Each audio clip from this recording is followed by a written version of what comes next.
Good evening. I call this meeting of the Tacoma Park City Council to order. Mayor Williams cannot be with us tonight, but we do have him with us on a telephone hookup. So, one of the city manager could call the roll. Sure. Mayor Williams? I know he's on the line. He was on there a moment ago. Councilmember Grimes? Here. Councilmember Mayo? Councilmember Stewart? Here. Councilmember Siemens? Present. Councilmember Smith? Councilmember Schultz? Here. I'm related, I'm here. Okay, great. Mayor Williams, how are you doing? I'm doing pretty well, thank you. I had surgery a week ago yesterday, emergency surgery, and spent a couple days in the hospital, and I'm now at home recovering and doing pretty well, and if all goes according to plan, I will be there next week. Well, very good. We miss you in person, but glad you can join us over the phone. We're going to start tonight's meeting with a public hearing on the priority needs and proposed projects for the Community Development Block Grant Program. Ms. Daines, I wonder if you could tell us a little bit about this. Thank you. Tonight's public hearing is a requirement of the Community Development Block Grant Program. It's a federal program where the city receives funding through Montgomery County with the funds to be dedicated for projects that benefit individuals or areas where there are low and moderate income households, and can finance a variety of different projects.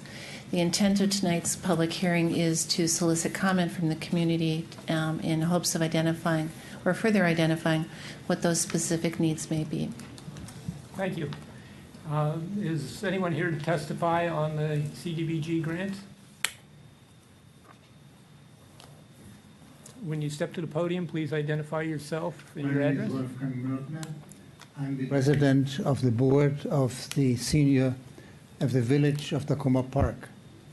The village of Tacoma Park was approached by a group of parents who have children with disabilities.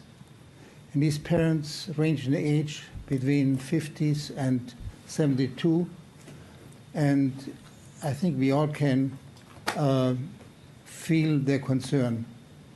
They have children with disabilities, and we met with them, and we asked them, what do you need? What are your,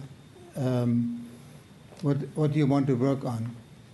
And the first thing they said, we are worried about safety for our children, and consequently, we try to make an appointment with the chief of police, which has not happened yet, but we hope it will happen. Secondly, we are worried about the physical problems they have, which go along with their disability. And therefore, I suggested to them that we write a grant application to fund at least a trial to figure out if treatment can address these issues. And the last issue we addressed in these meetings is help with professional development. And I'm in the process of working with this, Montgomery County and the state of Maryland to find solutions for these situations.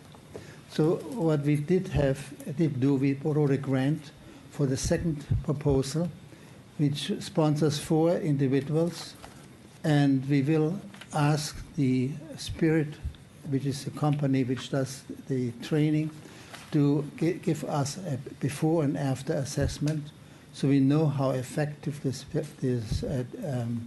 treatment is. Thank you. Thank you. Does anyone else like to comment on the CDBG grant program?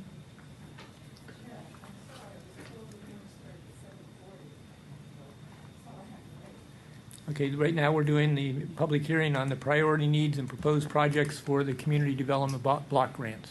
Thank you. I've got a little bit of data. Please here. identify yourself. I'm Mary Jane Michui. I live on 404 Boyd Avenue, Tacoma Park. I've lived there 30 years. My son, who's 30 years old, was born here and lived here all his life. He has Asperger's syndrome and depression. And I have a learning disability, which makes it a little more difficult at times. I just want to say a little bit about autism. 1 in 68 people in the United States, CDC statistics say, have some form of autism. And that's not even including people with other developmental disabilities, just autism. It's on the rise.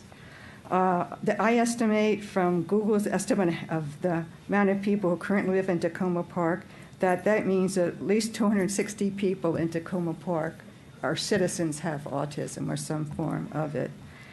And I just want to say, when you have autism or any developmental disability, your incidence of being poor are much higher, your incidence of being obese are much higher, hence the exercise. Your incidence of getting other physical ailments like cancer are much higher. I didn't know this until recently, and my son has had all kinds of problems, medical problems. And also, and many are misinformed about Asperger's syndrome, which is a higher form of autism. Many think that they're all geniuses. I've been told that by strangers. Aren't you lucky? I'm not. I'm sorry. My son has normal. Like most people, when you have Asperger's, your chance of being a genius are just the same as in the general population. And anyways, it's very difficult. I just want to say real quick, seniors are adults too, it says here on the rec guide. I would like to say people with disabilities are people too. And I really kind of feel that we've been left out. And if you have someone with developmental disabilities in particular, you have to beg a lot. You have to fill out oodles and oodles of red tape, and you never get guaranteed help. Respite Service will pay part of the aforementioned spirit classes, up to $13.50 an hour, but the classes are $90 a month now, and most people can't afford that. And respite service not guaranteed. We had to fill out a lengthy 10 to 11 page form and have the doctor fill it out too. So it's a lot of red tape. A lot of people don't have the time or the patience or the money to deal with this. And I want to thank you very much. And thank you for your report. I'm sorry I was late, Wolfgang. I was told 7:40. Thank you. Is there anyone else? Jennifer Wofford, Ward 3, Carroll Avenue.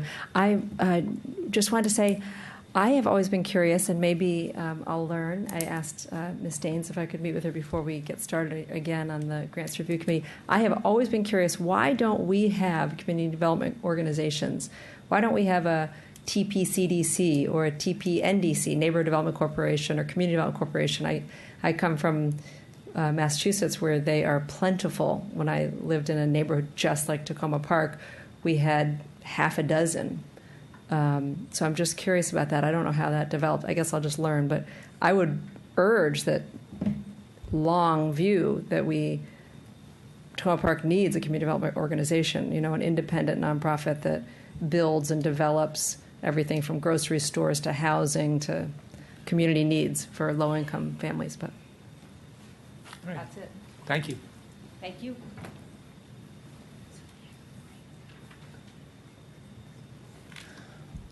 My name is Kaya Blaylock. I'm a resident of Ward 3. I'm also the parent, as Mary Jane is, of an adult son with autism. He is 37 years old. I don't have a whole lot more to add about it, but I wanted to underscore for all of you that our sons, both of whom work, their salaries combined with their Social Security payments do not equal an above the poverty line income. So they are very much in need of whatever you can provide to enhance their life experience here in Tacoma Park. And I thank you. Thank you. All right. Anyone else wishing to speak on the community development block grants? Okay, if not, we'll close the public hearing. And next, we're going to receive a report from the Emergency Preparedness Committee and the Emergency Manager, Jennifer Turdinitis and Vaughn Hardy.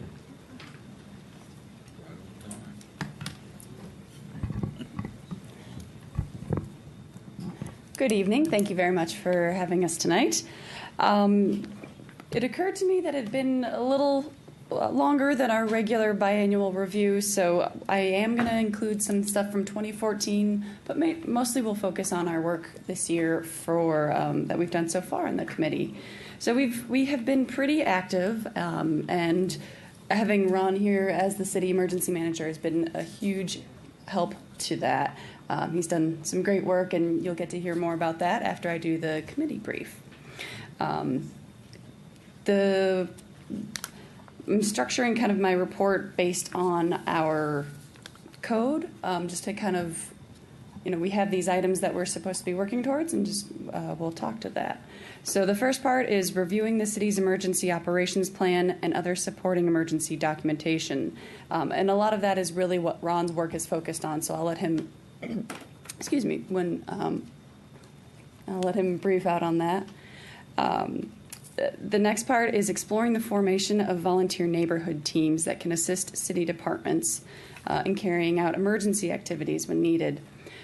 This year we've been focused a little bit more on youth outreach, so hasn't been as much of a priority, but it is something that we're always thinking about, and just, we'll include it kind of in our general discussions, but we haven't actually made any additional progress on that.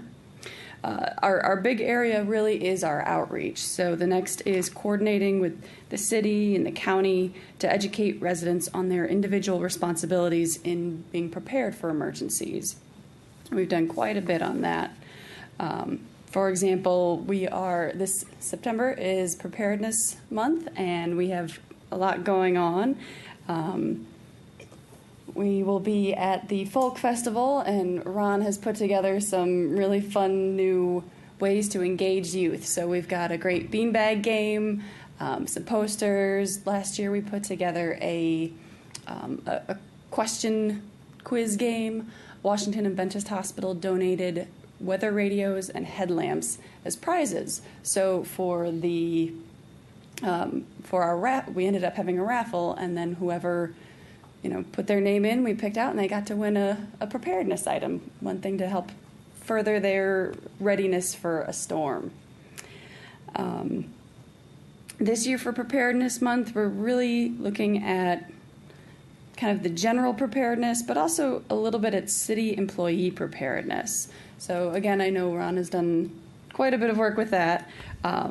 But in addition to what we've done, we've put together a list of preparedness kit items, and we're sharing them with the local hardware stores and also in the city newspaper, so that people can see, hey, these are items.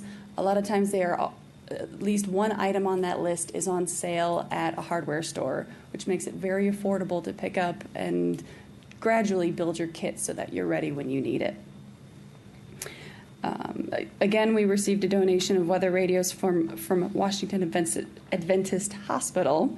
And this year we also received a donation of headlamps from the Orlo Fund. So we were very fortunate to have both of those. We were at National Night Out, but it was a little bit rainy. We will also be at the Street Festival again with our games and encouraging folks to come up and talk with us. A special thing that we've done this year, and we did it last year at the Street Festival, we're going to be working with FEMA Corps, a FEMA Corps team. These are teams that are stationed around the U.S. and basically get tasked to do whatever kind of emergency type things they might be needed to do. So, for example, for a hurricane, they might help with recovery efforts. But for us, they help out at our tables, and they talk to people, and they're very well versed in how to encourage people to be prepared. So it's a big help to the committee because we have this team of folks who are out there and willing to talk and engage with the community. I think I got off track a little bit.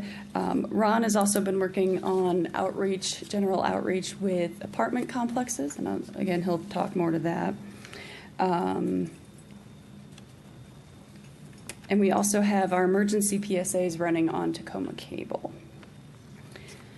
So for our next topic area, which is collecting and providing research and data, as well as assembled comments on emergency-related events for council, We've been fortunate that there hasn't really been much emergency-wise, many large emergencies this year. But the committee did have a discussion on, we had a lot of snow and a lot of ice, and safe practices on how to walk for citizens, getting around in such conditions. The next is just the statement that we will report out on a biannual basis, and we are doing that tonight, so that was an easy check. Next is coordinating with Montgomery County to offer and promote citizen training programs for residents. So we continually promote the CERT training, the Community Emergency Response Team training. This year, the county has really developed a county faith-based community working group. So they often send out training opportunities or meeting opportunities, and we've shared that as well. In addition, the county's Office of Emergency Management was accredited for the Emergency Management Accreditation Program. We haven't done as much to promote that yet, but it's on the to-do list. Next, we have identifying and promoting volunteer opportunities during emergency situations. Again, thankfully, that hasn't been an issue yet, but it's something we do consider. The big focal point of that would be working with the Office of Emergency Management and Homeland Security, but it is a discussion topic among the committee. Next, we have advising the city on strategies to improve the effectiveness and efficiency of city preparedness activities and its relationship with relevant agencies, organizations, and community groups. And so again, as I mentioned, we've really been focusing on youth preparedness, and we've kind of revamped the committee, our meeting structure a little bit. We've begun inviting subject matter experts in. This year we've heard about radios, we heard about the Lifelong Tacoma events, and we're really trying to see how we might be able to partner or piggyback upon the activities that are that we hear about from our subject matter experts. Lastly is providing opportunities when appropriate for council members to be present during emergency exercises as observers and solicit their feedback after an event. So earlier this year, Ron ran a tabletop briefing and exercise for department heads involving a tornado scenario. And then they also held an active shooter exercise at Andrews School, and he's currently working on an active shooter exercise with the hospital. So that's my portion, and I'll let him expand upon all these things. Hello, good evening, everyone. Ron Hardy, Emergency Preparedness Manager for the City of Tacoma Park. Following up on a couple items that Jennifer mentioned about the Emergency Operations Plan, that is a document, a living document. You're always adding stuff to it, like the all hazards information. Some of the classes I've been to, sponsored by the Federal Emergency Management Agency and the Maryland Emergency Management Agency, has specific topics like, what do you do with the children during a disaster? What do you do with people with disabilities, debris management, and other topics that I've been taking. So I hope to incorporate some of that into the emergency operation plan for the city. City preparedness, working with the different departments on some items, it's a continuous effort. FEMA Corps will actually be here for the Folk Festival this month on the 20th, and again in October for the Street Festival. They are a 9-person team that does outreach as well as some of the other things that Jennifer spoke about. They were very helpful last year, and when having that many people, they can go out into the crowd and hopefully send people our way as well. The committee's also been doing the monthly news articles, taking advantage of different topics throughout the year. I work closely with Claudine and the committee to, give accurate information. And the speakers, we hope to have 2 very good speakers in October. Pete Peterson from PEPCO, the emergency management person for PEPCO, and a representative from the public relations from the Maryland Emergency Management Agency in October. We were hoping to get one in September, but our meeting happens to fall upon the same time frame as the Pope will be in town, so everyone will be busy at their emergency operations centers during that time. I have been working with the Council of Governments on this year's threat and hazard identification and risk assessment. A lot of that is what capabilities the Council of Governments in the National Capital Region have and what you can get better at. That goes towards getting UASI money, which is the Urban Area Security Initiative funds, to get training, buy equipment, materials.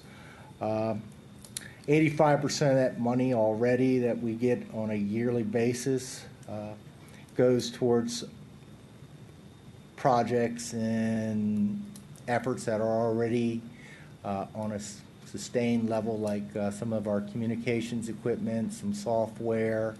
The alert system is part of that money, so that's a continuous every year expense. So that leaves about 15% to get additional training and materials and software to close those gaps that the emergency managers and all the other emergency service functions are finding that the capital area needs during a disaster. I updated the critical infrastructure sites in the city with the Maryland Emergency Management Agency. I was talking to someone from there. They sent me a spreadsheet, and looking at it, only had half of the public-private schools on it in the city. Did not have any of the government buildings as critical infrastructures. They did have a hospital, and I added a couple of our nursing homes to that list of critical infrastructure. I've been working on the COOP. I try to update that every year, the Continuity of Operations Plan in June after the budget. Give our department head something else to think about. So I've got half of it done. I'm waiting for feedback from the other half of the departments to give me their rosters, who their stakeholders are, and an update on equipment so I can add that into our yearly list. As Jennifer mentioned, we did do an active shooter scenario at the John Nevins Andrews School. Went over very well. We did that with kindergarten through 8th graders along with their staff. We did some special outreach to them. We did a show and tell, answered questions before the actual exercise. Then we did a debriefing afterwards. The principal was very appreciative. And then the upcoming one, hopefully near the end of October, with the Adventist Hospital. The outreach, I'm sure you have a list up there that Jesse gave you of all the places I've been to and the places I hope to go to. It's been very successful working with our sustainability manager, Gina Mathis from Public Works. We've been doing voter registration, so Jesse Carpenter was there the first night and was, supplies us with the forms to fill out, and we refer everybody back to her. So we have got some people signed up that weren't signed up, and we're also working closely with people from the housing group that does the tenant landlord affairs. So as a group, we've been very successful. Some of the larger complexes we've been to, like Hampshire Towers, Tacoma Overlook, we've gotten rid of a lot of our material within the first hour and 15 minutes. Some of the other places have been a little bit slower. We've been there the whole 2 hours, and I've gotten rid of 50 to 75% of the material we bring with us. We have a couple large ones coming up, one on Lee Avenue in September. We got one this week across the street at the Edinburgh on the 10th. Mr. Hardy? Yes. You mentioned a report on some of the outreach that's been done. I just wonder if there was a report on the status of these things like you're all both giving us tonight. If there was a report that I missed, I didn't see that status report. Status report on the outreach. Not just the outreach, but on like all the things, the summary of the accomplishments for the last period of time. That you don't have because I was a little delayed in putting that together, Okay. but I will forward it after the meeting. Great, I appreciate that. And I have it on my notes, and I'll clean it up some and send it to Jesse to send out. All right, I thank you. In closing, we're in an El Nino weather pattern, which means the last 5 years we've been in an El Nino weather pattern where the Pacific Ocean's been warmer than usual. 3 of those 5 years have produced heavy amounts of snow in the National Capital Region. So the National Weather Service is not sure what we're going to get this year. We could get a lot of rain with cool weather, or we can get a lot of cold weather from the Arctic pushing down, mixed with a lot of moisture from the Gulf of Mexico for another large snowstorm. So keep your weather radios tuned for more information. All right. Well, I thank you very much. Mayor Williams, do you have any questions? See, I catch him when he's on mute. So. Yeah, I'm supposed to always be on mute. Okay. I just want to comment that it's been a real pleasure working with Ron Hardy on a number of levels on emergency preparedness. He and I have spent a fair amount of time together down at COG at the Emergency Preparedness Council and working on funding and coordination on a number of these issues. And it's really helpful to have Ron there representing the city. Thank you, Mr. Mayor. All right. Anyone on the council have questions? Mr. Schultz? Two. Do you need any new recruits to the Emergency Preparedness Committee? I noticed there's nobody on it from Ward 6, and I just don't know what number of vacancies are that you might be needing help with.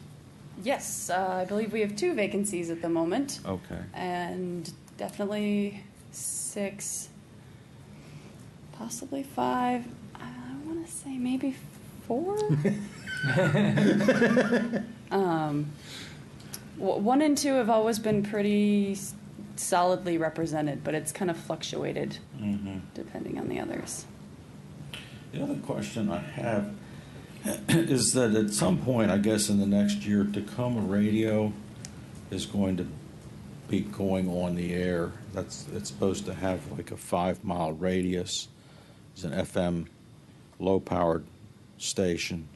And it seems to me that this kind of subject matter could be a benefit to your outreach efforts, but also to the radio itself, because it's just one more topical area that where the radio can communicate probably better than almost any other media to the Tacoma Park population and a little bit of greater Tacoma Park. I mean, trouble with cable television is if the power's out, you're out of luck. But with radio, you don't need power. You just got you got your battery radios and stuff like that, or your crank-up radios. It just seems like it might be. I just was curious to know if you've given any consideration at all about seeing if you could take advantage of that new radio station to help in disaster warnings or disaster assistance and guidance to people. Yes, and that is on my list. And when I start going off the cuff, sometimes I stray from the bullets that I wanted to include. But yes, that is one of the items on there. Oh, okay. And we haven't actually connected with them yet, but it's definitely been a discussion item on the committee. Yeah. Well, I hope you can, because I think it would be not hard to get to train residents to sort of say, if something's coming up, bad snowstorm or whatever. Just turn to this station, and there might, that could be a reliable source of information that's going to work when the power's out. Definitely. Yes, like Jennifer said, it has been a topic of almost every meeting the last 4 months. And again, just waiting for them to get up and running and give them a little chance to get their feet wet and then reach out to them. Do you know when that's going to be? Have you got? We've heard several different dates, like one being soon and the other being in early 2016. Okay. That was all. Thanks. Thank you, Councilmember Schultz. I'd like to recognize County Councilmember Mark Eldridge, just walked into the auditorium. And I don't know if you had something you wanted to say? Yeah. Okay. Do you want to? I don't want to interrupt them. Okay, we'll finish this. Mr. Smith, you had questions for the Yes, thank you. emergency preparedness? Ron, Jennifer, appreciate the report. Have you guys done an active shooter scenario at Washington Adventist University? I've talked to them several times. The problem is it hasn't gotten past their security director because I don't want to do anything without the blessings of the administration. Okay. But you would like to do something? I would like to do something. I've had numerous conversations with Edward Munge, the security director, and how it would fit into the Clery Act of Safety for universities, but just waiting for the blessings of the administration over there. Okay. Well, I'll see if I can expedite that. I'd appreciate it. I appreciate you guys doing something with John Nevins. You know, I have the Lunch and Learn summer program, and I would like for you guys to do another emergency management program for those kids. The kids range from 6 to teenagers. All right. This past year, Washington Adventist Hospital brought in someone to teach them CPR. We gave them swimming lessons and a bunch of other life lessons. But this would be really important, and it would not just help the kids, but also their parents. So thank you. You're welcome. Thank you, Mr. Smith. I just had one question, and that is, do you feel that the council members have been adequately trained on how to act and react in case of emergency? I know we've had our one training reference, how do we deal with public messaging, as a unified voice. We can always do much better with additional training. I'll work on some topics and push it out to the council, and we can go from there. Okay, thank you. And before you leave, I did want to call to your attention that Mayor Williams did issue a mayoral proclamation naming September as Preparedness Month in Tacoma Park. The theme for this year's National Preparedness Month is Don't Wait, Communicate, Make Your Emergency Plan Today. Mayor Williams, did you wish to say anything on this proclamation? Thanks, you took care of it. All right, thank you. And we have a copy for you if you'd like.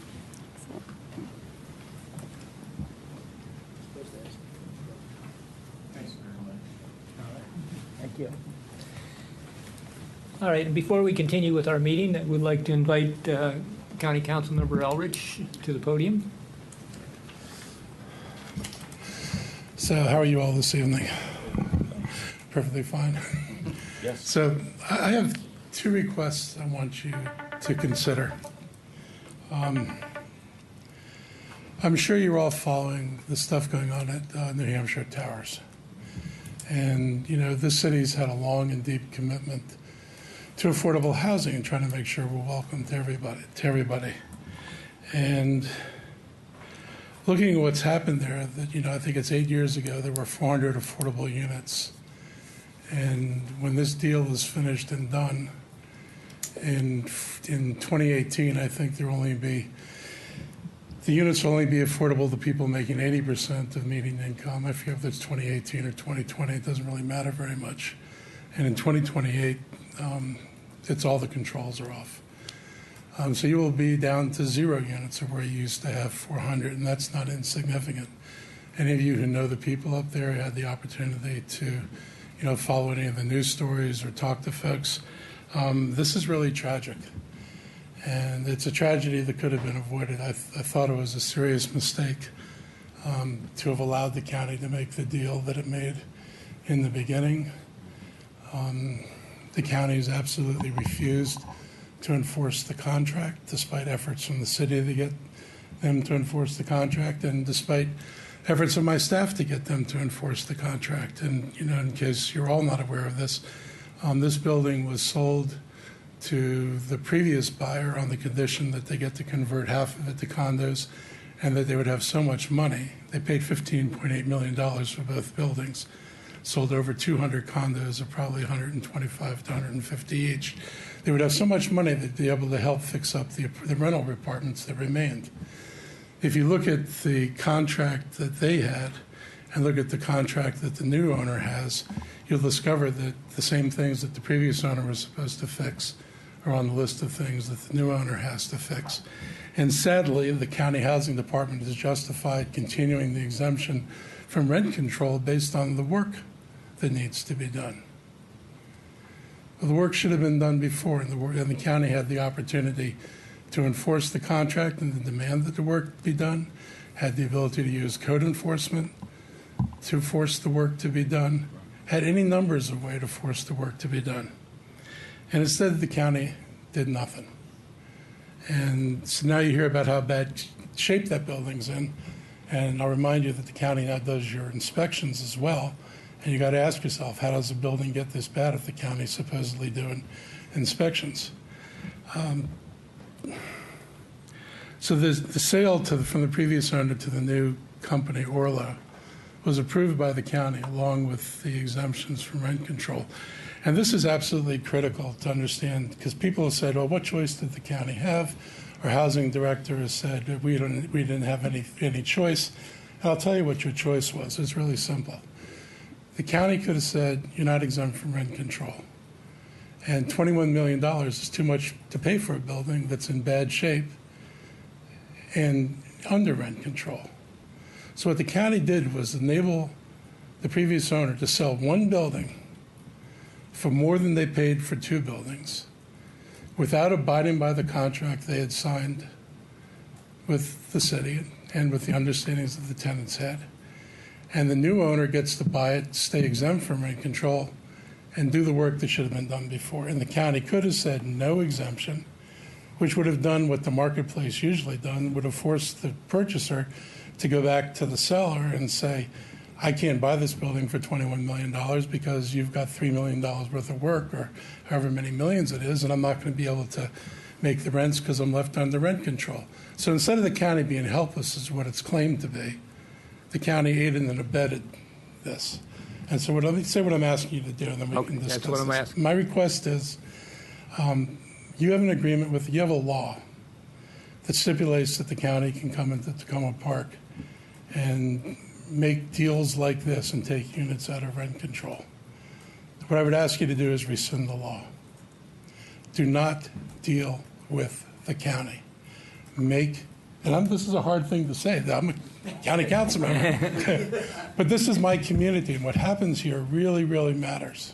We've fought so long to make this a welcoming and diverse community. And with the pressures that are on in Long Branch and the pressures that are on in Langley Park, the low-income folks in this community are going to be toast without any viable controls. So I would ask you to rescind that. If you want to make a deal with a property owner, you negotiate the deal, and you protect the interests of the tenants. The city didn't consult with the tenants and provide them any counseling. The county, which was doing all this, never consulted with the tenants, never gave them any counseling, never told the tenant association president what they were about to bite off if she signed off on this agreement. And I feel like these folks have been abandoned, and I have no reason to believe that this will not happen again. No reason to believe that this will not happen again. And I think the only protection you have for the interests of your residents is to take that piece of legislation and just kill it and say no more deals with the county. The second thing I'd ask you to consider, I've heard a lot of issues raised about housing code enforcement. When I first came on the council, housing code enforcement was done by the county. And my city council, the one I was on, we took code enforcement away from the county and put it under the city. And we did that because we had no control over county inspectors. We had no control over the quality of inspections. And we had better control when the city had it, most of the time. Certain people messed with that on occasion, but by and large, it was a better situation. And now we've given it back to the county. And I'm starting to hear the complaints. I've talked to council members who've raised these complaints. I believe this would have absolutely minimal cost because you're still collecting the same fees from landlords. Those fees, which is a rather large sum of money, I think it's a couple $100,000, gets transferred to the county to pay for the county's inspectors. So it's not like you're getting a free ride out of this. It's being paid for by your fees. And I would ask you to look at that arrangement and consider taking back code enforcement from the county and putting it back under your control, because I have a lot more faith in your ability to ensure that your staff does the work that needs to be done than your ability to get the county to do the work that needs to be done.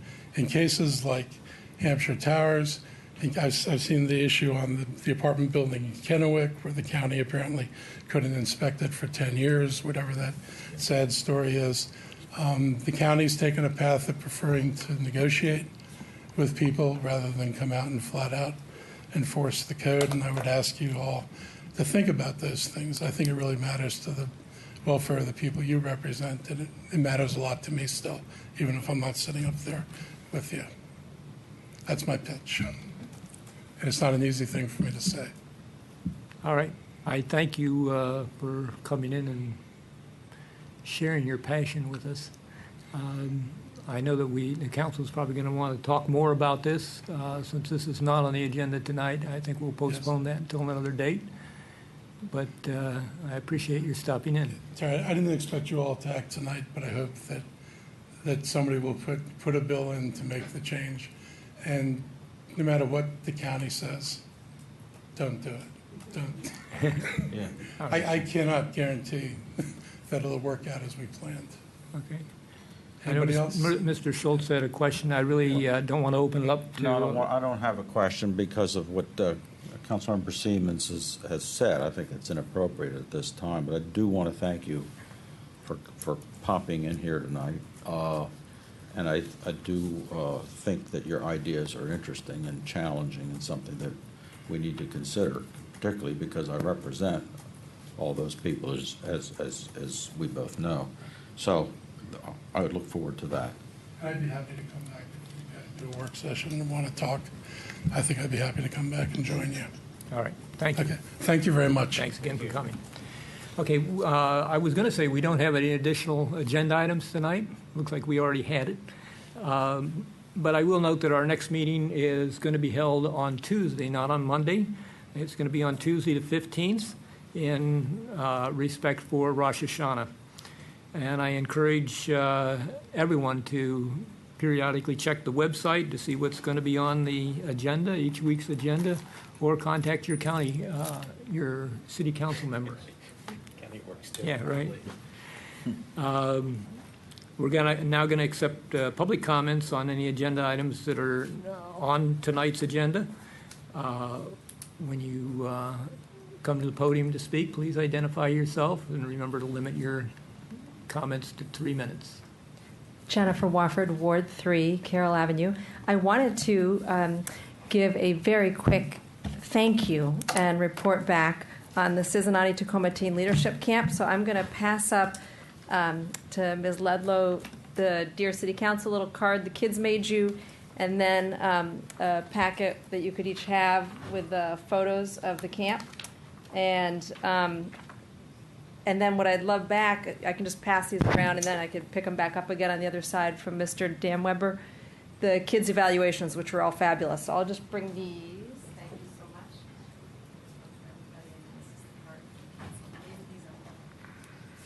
So it went great, and I want to thank so much Mr. Mayor on the phone. Thank you very much, Mr. Mayor, and I want to thank Councilmember Siemens and Councilmember Grimes and Councilmember Smith, who came to the community celebration where the kids performed the theater piece they had designed and the dance piece they had designed. You'll see pictures of that, and there's even Mr. Grimes made it into a corner photo by accident, but there you are. Thank you very much. So it went really well. Thank you. I know it was new, and I knew when we try things that are new and innovative, it can be a little difficult for everybody, but thank you. We're very grateful. We were able to have a fantastic collaboration between the city and Man Up, Making a New United People, and Global Camps Africa, and it worked well. We had 18 kids. They were easily 95 or 90% Blair High School, 2 kids from Tacoma Park Middle School going on to Blair, and then we had 1 homeschool, 1 DC, and one, I think it was Einstein, but otherwise all Blair High School. The kids were almost all African American, one Latino, one white, very engaged. We had a great group of kids, and we very much appreciated the fact that you all allowed us to be here in the city and use the space at the Hefner, which is the home base for the week, and then they were very respectful here in the afternoons using the dance studio and the art studio and this stage for theater rehearsals.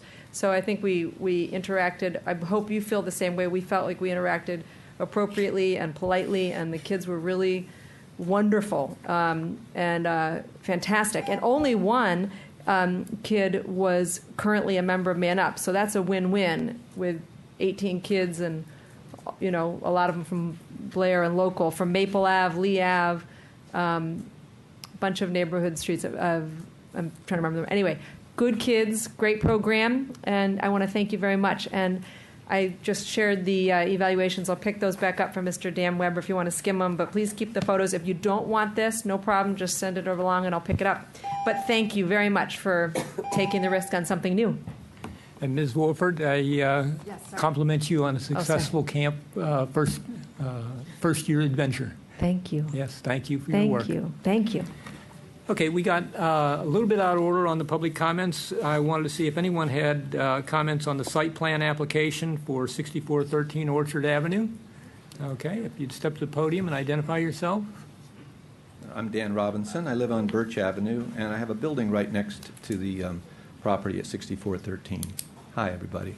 I hope that the city clerk got this to you in some way or another. So there are 2 points on here, 2 things I'm urging you to consider. Before I get to that, and I'll do a very light recap of it instead of reading it out to you, I want to also show this document, which is a picture of the proposed warehouse. And note that I think this is the last iteration because it says it's the total size is 4,100 and some square feet, and I think I read that the current size is in the 3,900 and some. So this may be not the current. You'll have to ask Mr. Siegel or look into it in another way. I kind of want to follow up in a very short manner what Mr. Elrich had, which Council Member Elrich had to say, and that is this notion of taking back from the county. And that will, I'll just take a moment, and I think it will lead into my other comments. We don't have planning and zoning in the city. I wish we did. This is an instance where I think we could make better decisions. We don't have any kind of a board or a citizen group that considers planning and zoning matters. That might help us. And so rather than just snatching back planning and zoning from the county, which might be a little difficult, you might consider putting together a citizens board to consider these kinds of issues. It might serve you well in the future. Instead of having a work session and trying to figure out what's going on and then have a public hearing, and you know what I mean? So in this case, for this particular property, there's a chance for Mr. Siegel to have a wider setback from the alley. That's something that's only available in Tacoma Park. In Montgomery County, you can't park off an alley, but in Montgomery County, you can't park off an alley, but in Tacoma Park, you can. And that helped me get a good number of spaces. I did negotiate with the county on reducing the number, but it would allow Mr. Siegel and Maggio to get more spaces, I think adequate spaces. I don't think it's a good idea to shift his parking to another location for a variety of reasons, among them that he would then encumber that second lot into the future ostensibly forever. And the other points I have on the other reasons I support that first point are listed on the sheet. The second point I would make is that I think it's now a particularly good idea to extend the alley and connect it to Cockerell Sheridan on the far end. Now, I've been a green guy for many, many years, and earlier this year I fought hard to preserve some acres of forested area. This solution, I'll take 5 more seconds, this solution would take down some trees, but I think it's worth supporting Maggio and Mr. Siegel so that he can continue his solar panel installation program. Thank you for your time. Thank you.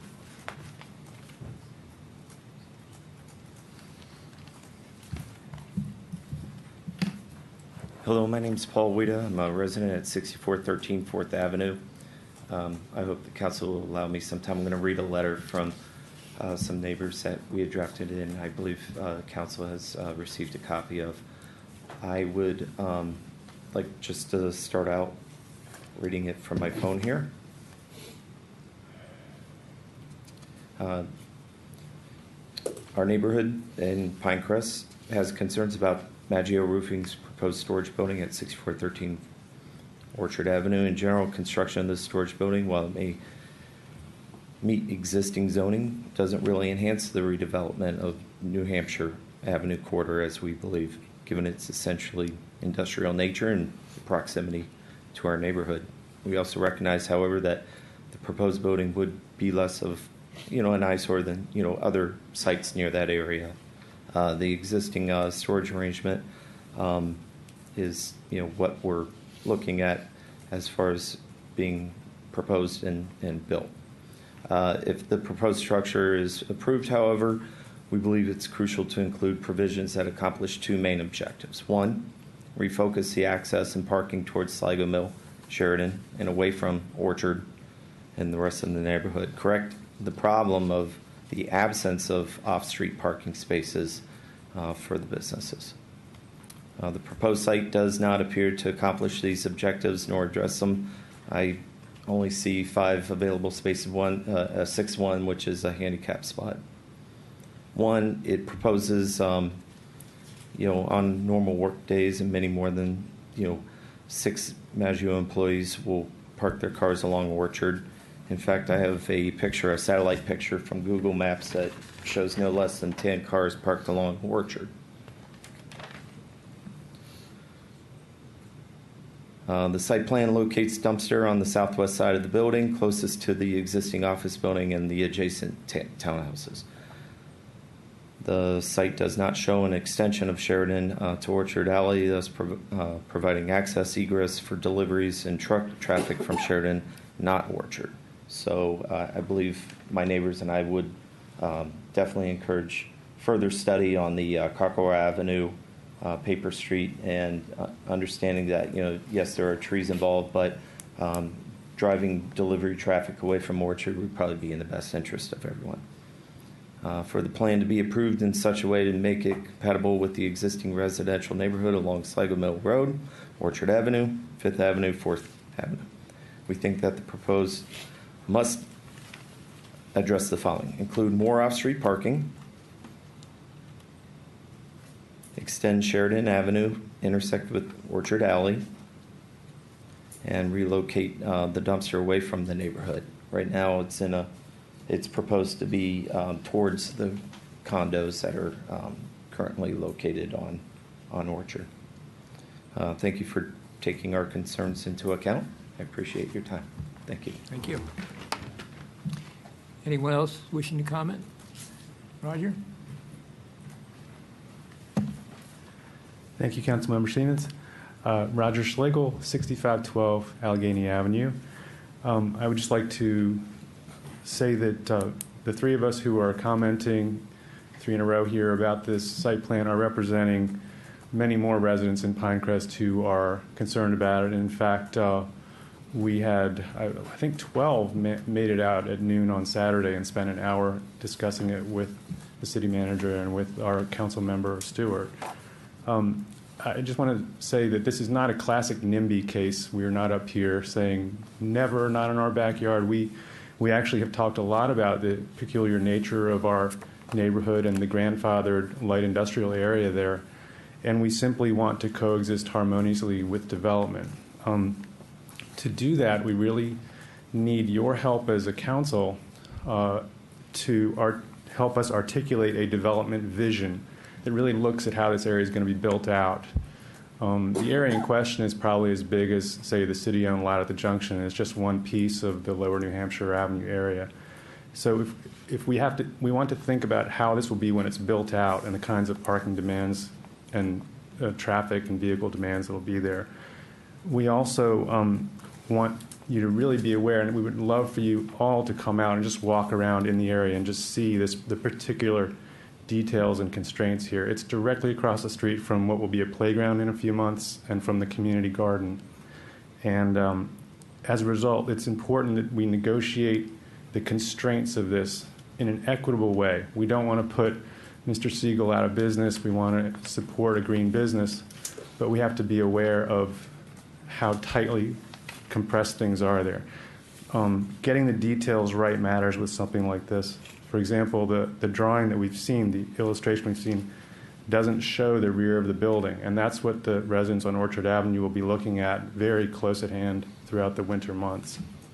So I want to reemphasize the need to move forward quickly with some kind of a feasibility study for this alley extension. It did not happen in fiscal year 14. We were expecting it to. It was in the budget. But perhaps there are ways to use University of Maryland students or something at this point fairly early in the semester to get something done at a reasonable price.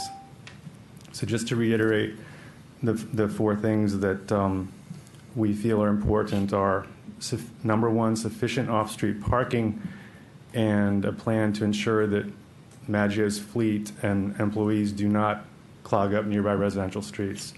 Number two, relocating that dumpster away from the neighboring office building and the townhouses. Number three, and I don't know if this was mentioned clearly, soundproofing of the structure such that if it ends up being used for fabrication rather than storage, that won't impinge on residents in the area. Lighting requirements should be followed as well. There's also a concern about water runoff from that site, and I'm almost done. The fourth is, again, to reiterate,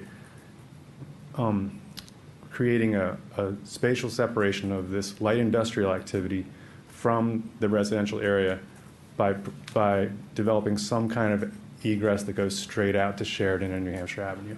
Thank you very much. Thank you. Anyone else wishing to testify on the Orchard Avenue development? All right, then let's move on to the temporary traffic calming measures related to the Carroll Avenue Bridge. Good evening. My name is Kara Honzak. I'm in Ward 5, and I live on Kennebec Avenue. Been here for about 12 years. I've actually spent a lot of time looking at my street because I was trying to build a driveway, just to give you a reference point of why I feel like I know the traffic on our street very well. One of the reasons I'm here tonight, or the main reason, is because I unfortunately have not been very active previously to put together any of the recommendations on the traffic calming list, and I can see clearly that none of my neighbors have, and that is primarily because the residents of my street, it's a very mixed street. We represent a very mixed junction. I held the first block party just last year for our block in what I've been told is maybe 30 years. So that gives you a sense of how unorganized we are as a community. We have, I think, at least 100 or more apartment units on our street.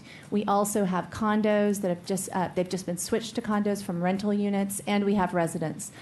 So that's probably why I'm the only person here tonight to represent my street. I just wanted to ask you, please, to consider adding to this list. And unfortunately, I can't speak on behalf of all of my neighbors because we haven't had adequate time to discuss it, but some discrete traffic calming measures for Kennebec Avenue, because we are a very high traffic road leading down to the creek. We will be used heavily. We are already used very heavily as a detour and bypass, and we are severely impacted, as you're probably already aware, by people trying to get around and figure out how to move because of the new traffic measures, newish, that are on Sligo Ave going up the other side, which I'm sure someone else may speak about tonight.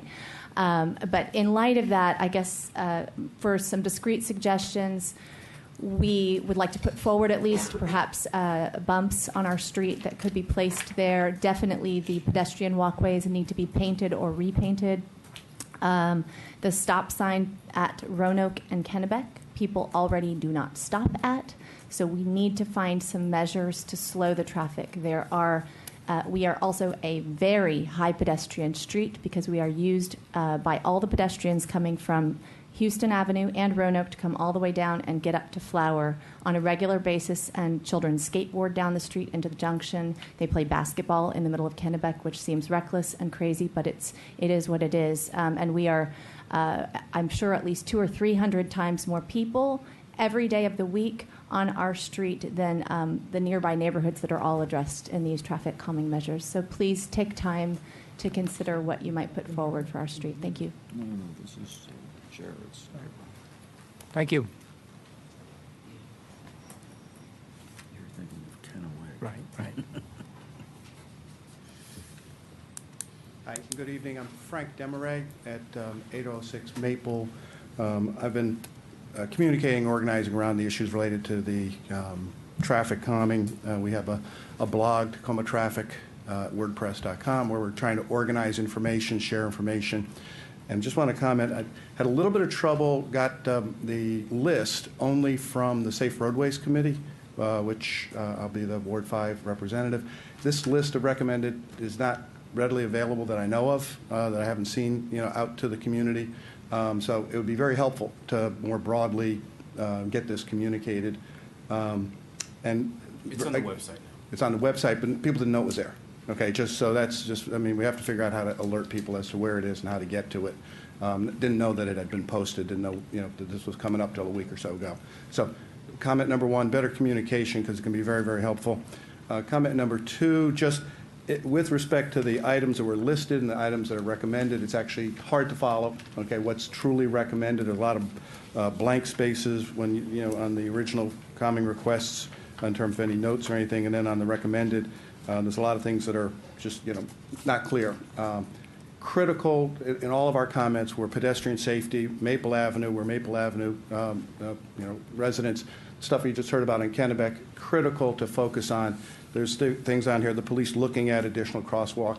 We're going to have a transition period whenever this thing starts, and it was in a lot of the comments, but for some initial period, there's got to be just extraordinary communication, extraordinary hand-holding of children, et cetera, et cetera. It's just going to be a mess until people figure out where else they can go for a couple of months, whatever it is. I just want to raise, we're all prepared, getting prepared for the concept of gridlock for, rush hours and all that stuff, but that initial period and communication, there's a lot of stuff about better communication. Social media is just, not well used in traffic communication, but, whatever you can do, put up a, website, a hashtag thing, whatever it is, for all the people using this for, the 3 or 6 months beforehand, so they can go find it and figure out what's going on. And, they don't need to see much other than a real quick thing that they'll follow, but just communication is critical.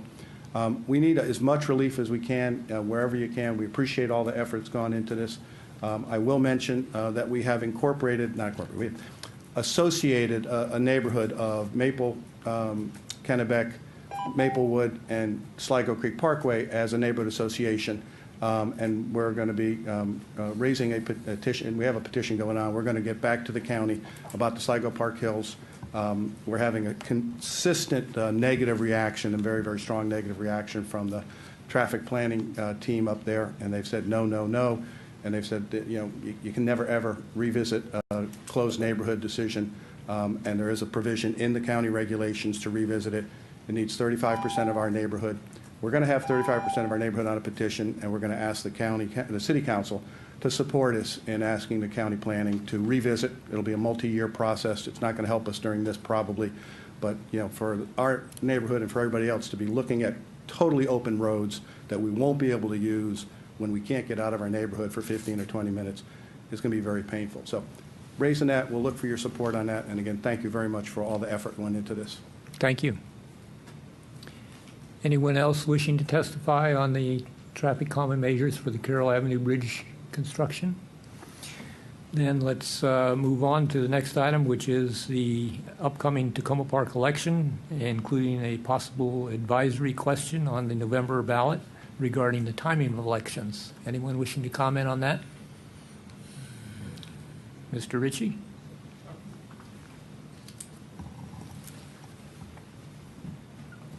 Good evening, everybody. Rob Ritchie from Jackson Avenue and Boyd, and also a day job at Fair Vote.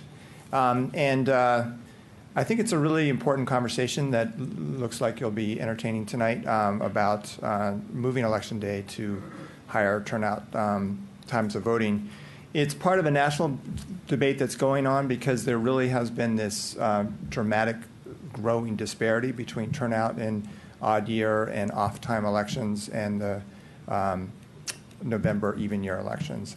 In fact, California just had a law signed in that now will change it and make it a requirement that if any city in California has turnout that is less than 1/4 on an average basis, I think it's maybe the last 2 or 3 local elections compared to the last 3 or 4 even year elections in California, they'll have to change. And Tacoma Park would meet that standard, so that it's in fact, it wouldn't even be close because we are far away from that. And so I think that it's also not just about total numbers, it's about the equity or the parity of who's participating. And we did analysis actually when Jarrett was first winning in that special election and just sort of looking at who was voting compared to who lives in that neighborhood. It's really quite a dramatic disparity. I believe more than half of the people we polled, we did an exit survey of more than half of the people that voted. I think more than half of them had graduate degrees, which was quite different than sort of the demographics of the district, and that sort of goes across the city. So I think there are complications with it to work through, and I also am a fan of the far-sighted measures on suffrage that I think the rest of Maryland and the country will be catching up with Tacoma Park on, and I would hope to see the city maintain those and sort of work through some details. But it sounds like the state, at least, is making it easier to consolidate elections. And I think you would just need to sort of think through this process. But my understanding, this is advisory, and then that process of really working through the details. But I would hope that those would be part of it. One last thing on this is I would urge any decision relating to this involving terms of office to do the one of having the shorter term rather than the longer term. I've noticed that when jurisdictions have done this in a sort of extended councilor terms, it can be seen as not as serving the public interest as much as when they accept a shorter term. So that would mean a 1-year term from 2017 to 18 versus a 2-year term. But anyway, glad this conversation is happening. So thanks. Thank you. Anyone else wishing to comment on the election proposals? If not, are there any other public comments tonight? Mr. Stewart? Thank you, Mayor Pro Tem Simmons. Mayor Williams, I hope you feel better soon. And the rest of the members of the council, my name is Brad Stewart, and I'm the Vice President and Provost of Montgomery College's Tacoma Park Silver Spring campus. And I bring you tonight a personal invitation to attend an updating planning session on our facilities master plan that will be held Thursday night, this Thursday, September 10th, from 7 to 9 p.m. in the Commons building, which is on the corner of New York and Tacoma Avenue. And we'll be there from 7 to 9 p.m. I believe that you have information from the city manager about this, and we encourage you to let your constituents know that we would love for them to attend as well. As you know, we have to do this every 5 years and submit this updated facilities master plan to the Maryland Higher Education Commission in order to be eligible for the state share of the capital projects at Montgomery College. So please show up and attend or send someone. We'll be glad to see you there. And I'll see if I can get some refreshments so it won't be a dry meeting. Thank you. Thank you. Any other comments tonight? Any subjects? If not, we'll turn to council comments. Before I start, I encourage my colleagues to remember the time. We're running a little behind already, so please be gentle on me. Mayor Williams, did you have anything you'd like to say? I'll be real gentle on you. No comment. Thank you. I see no other lights on the podium here, or on the dais. Oh, yeah. Councilmember Schultz. I don't know what you were thinking you were going to get away with. I tried. That doesn't work that way.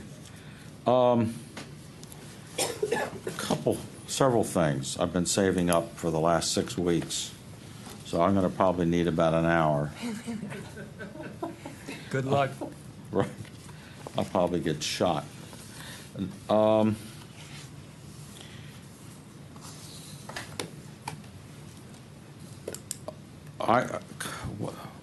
have been concerned, as probably almost everybody in Tacoma Park has, about the news of the asylum seekers in Central and Western Europe trying to find freedom and safety and all of that, and the debates that are going on within those societies. There's a certain irony here because my wife and I were in Budapest as recently as, 2 weeks ago. And we're thankful that we got to see Budapest before these thousands of immigrants from Syria and other places weren't there, because our tour that we were on probably would never have gotten to Budapest. And the highway that we were driving on from Salzburg, or from Vienna in Austria to Budapest, was the very same highway that the migrants, I guess is a good way of calling them, were attempting to walk down when the Hungarian government decided to stop the trains. And it was also the very same highway in which the truck was found with 50 or 60 dead bodies in it. So I guess it sensitized me perhaps a little bit more than it might otherwise had we not just been traveling in that part of the world. And it got me to thinking that I would like to propose something that may be a stretch, but I think it would be a valuable thing given how Tacoma Park views itself as a leader, and that is that we adopt a resolution at some point here in the near future saying that the city of Tacoma Park would welcome the extend an invitation to, say, six Syrian families to come to live in Tacoma Park, and with the help of private donations, perhaps the assistance of some churches, some Catholic churches as well, and we'd have the Pope on our side in that regard, to see what we could do to help families relocate here, to travel to this country, and be able to do that. I think it would be a very nominal thing when you consider the large numbers, but a very powerful symbol. So I will just say that. One of the things we noticed when traveling in Bavaria, in Munich, for example, which is a city of close to 2 million people, is that the entire city, including its mass transit system, and there are hundreds, if not thousands, of mass transit vehicles crisscrossing that city. There are tram tracks all over the place, is completely energized by wind and solar power now. They do not use any sources like nuclear power like they used to on other things like coal. So it taught me the thought that while it's as excited as we are here in Maryland and Tacoma Park and other places to be looking at alternative energy, we're way behind what some of these European countries are doing in terms of accessing alternative energy. And there's a lot of lessons there that I think we ought to be paying attention to. Changing the subject, and I tend to think of the end of our recess at the beginning of September to be kind of like the beginning of a council's year, even though it's actually not, because we're coming up for elections here in a couple months. But it seems to me to be a time to sort of clear the decks and think a little bit like starting school, going into a new grade. There's a lot of things that I think that the City Council is going to want to be focusing on in the coming months, the coming year, the next 12 months. And one of those to start with is just we know, for example, we are going to have a new mayor, and we're going to have at least 2 brand new city council members, maybe more. And these new people in these positions are going to be facing issues like tax duplication, changes in our budgeting process and our budget document, the issue of protecting affordable housing, and Mr. Elrich's comments tonight fit exactly into what I'm saying here. Expanding programs for young people, particularly from lower income families, devising new economic development programs that would include the county and the state, and the issue of interjurisdictional crime fighting, which is just below the horizon and something that all of us are sensitive to. We want to see a good dog park get built. We want to see that the Tacoma Junction development process moves forward in a fiscally responsible way and in a way that responds to residents' desires. I, particularly, and some others of us, want to develop and implement a comprehensive strategy to address the problem of persistently deteriorated and neglected and abandoned houses across the city.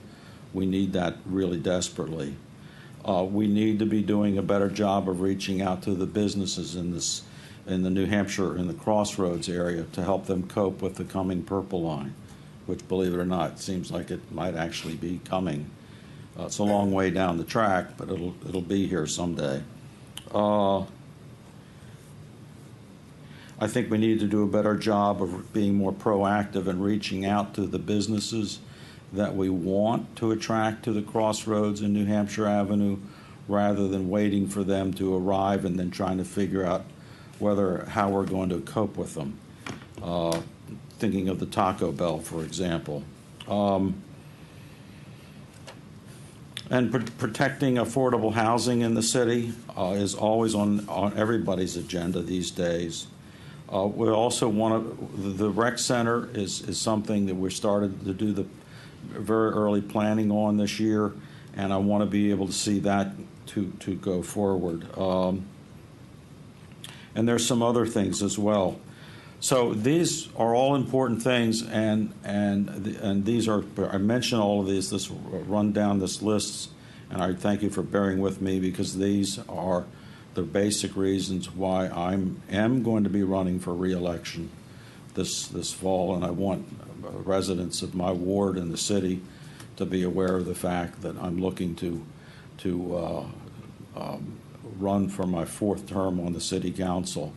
I feel like even though I've been here for a while, there's just so much that lays before us that's exciting and tremendous potential. We've got a new city manager, we've got a new deputy city manager, we've got a new finance director, and some other great people that are fairly new to the city with new programs, and all of those opportunities.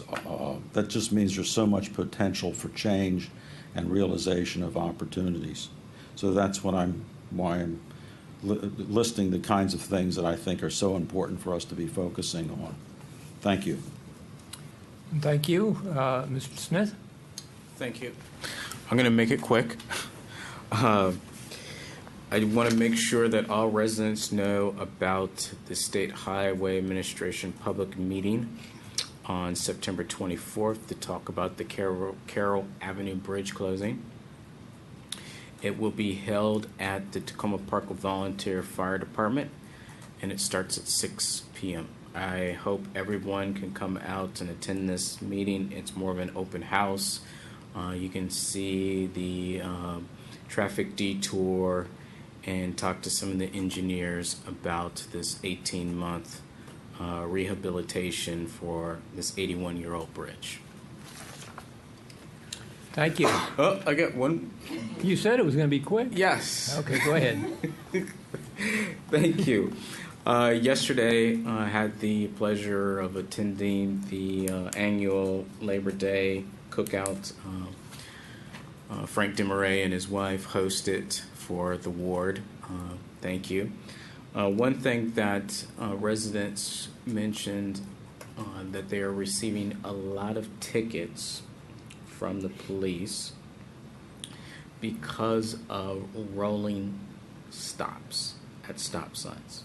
I know other residents in Tacoma Park have made this an issue or brought this to their council members, but I would ask the city manager to talk to the police department and see if there is a way that maybe our officers are not focusing so much on the rolling stops.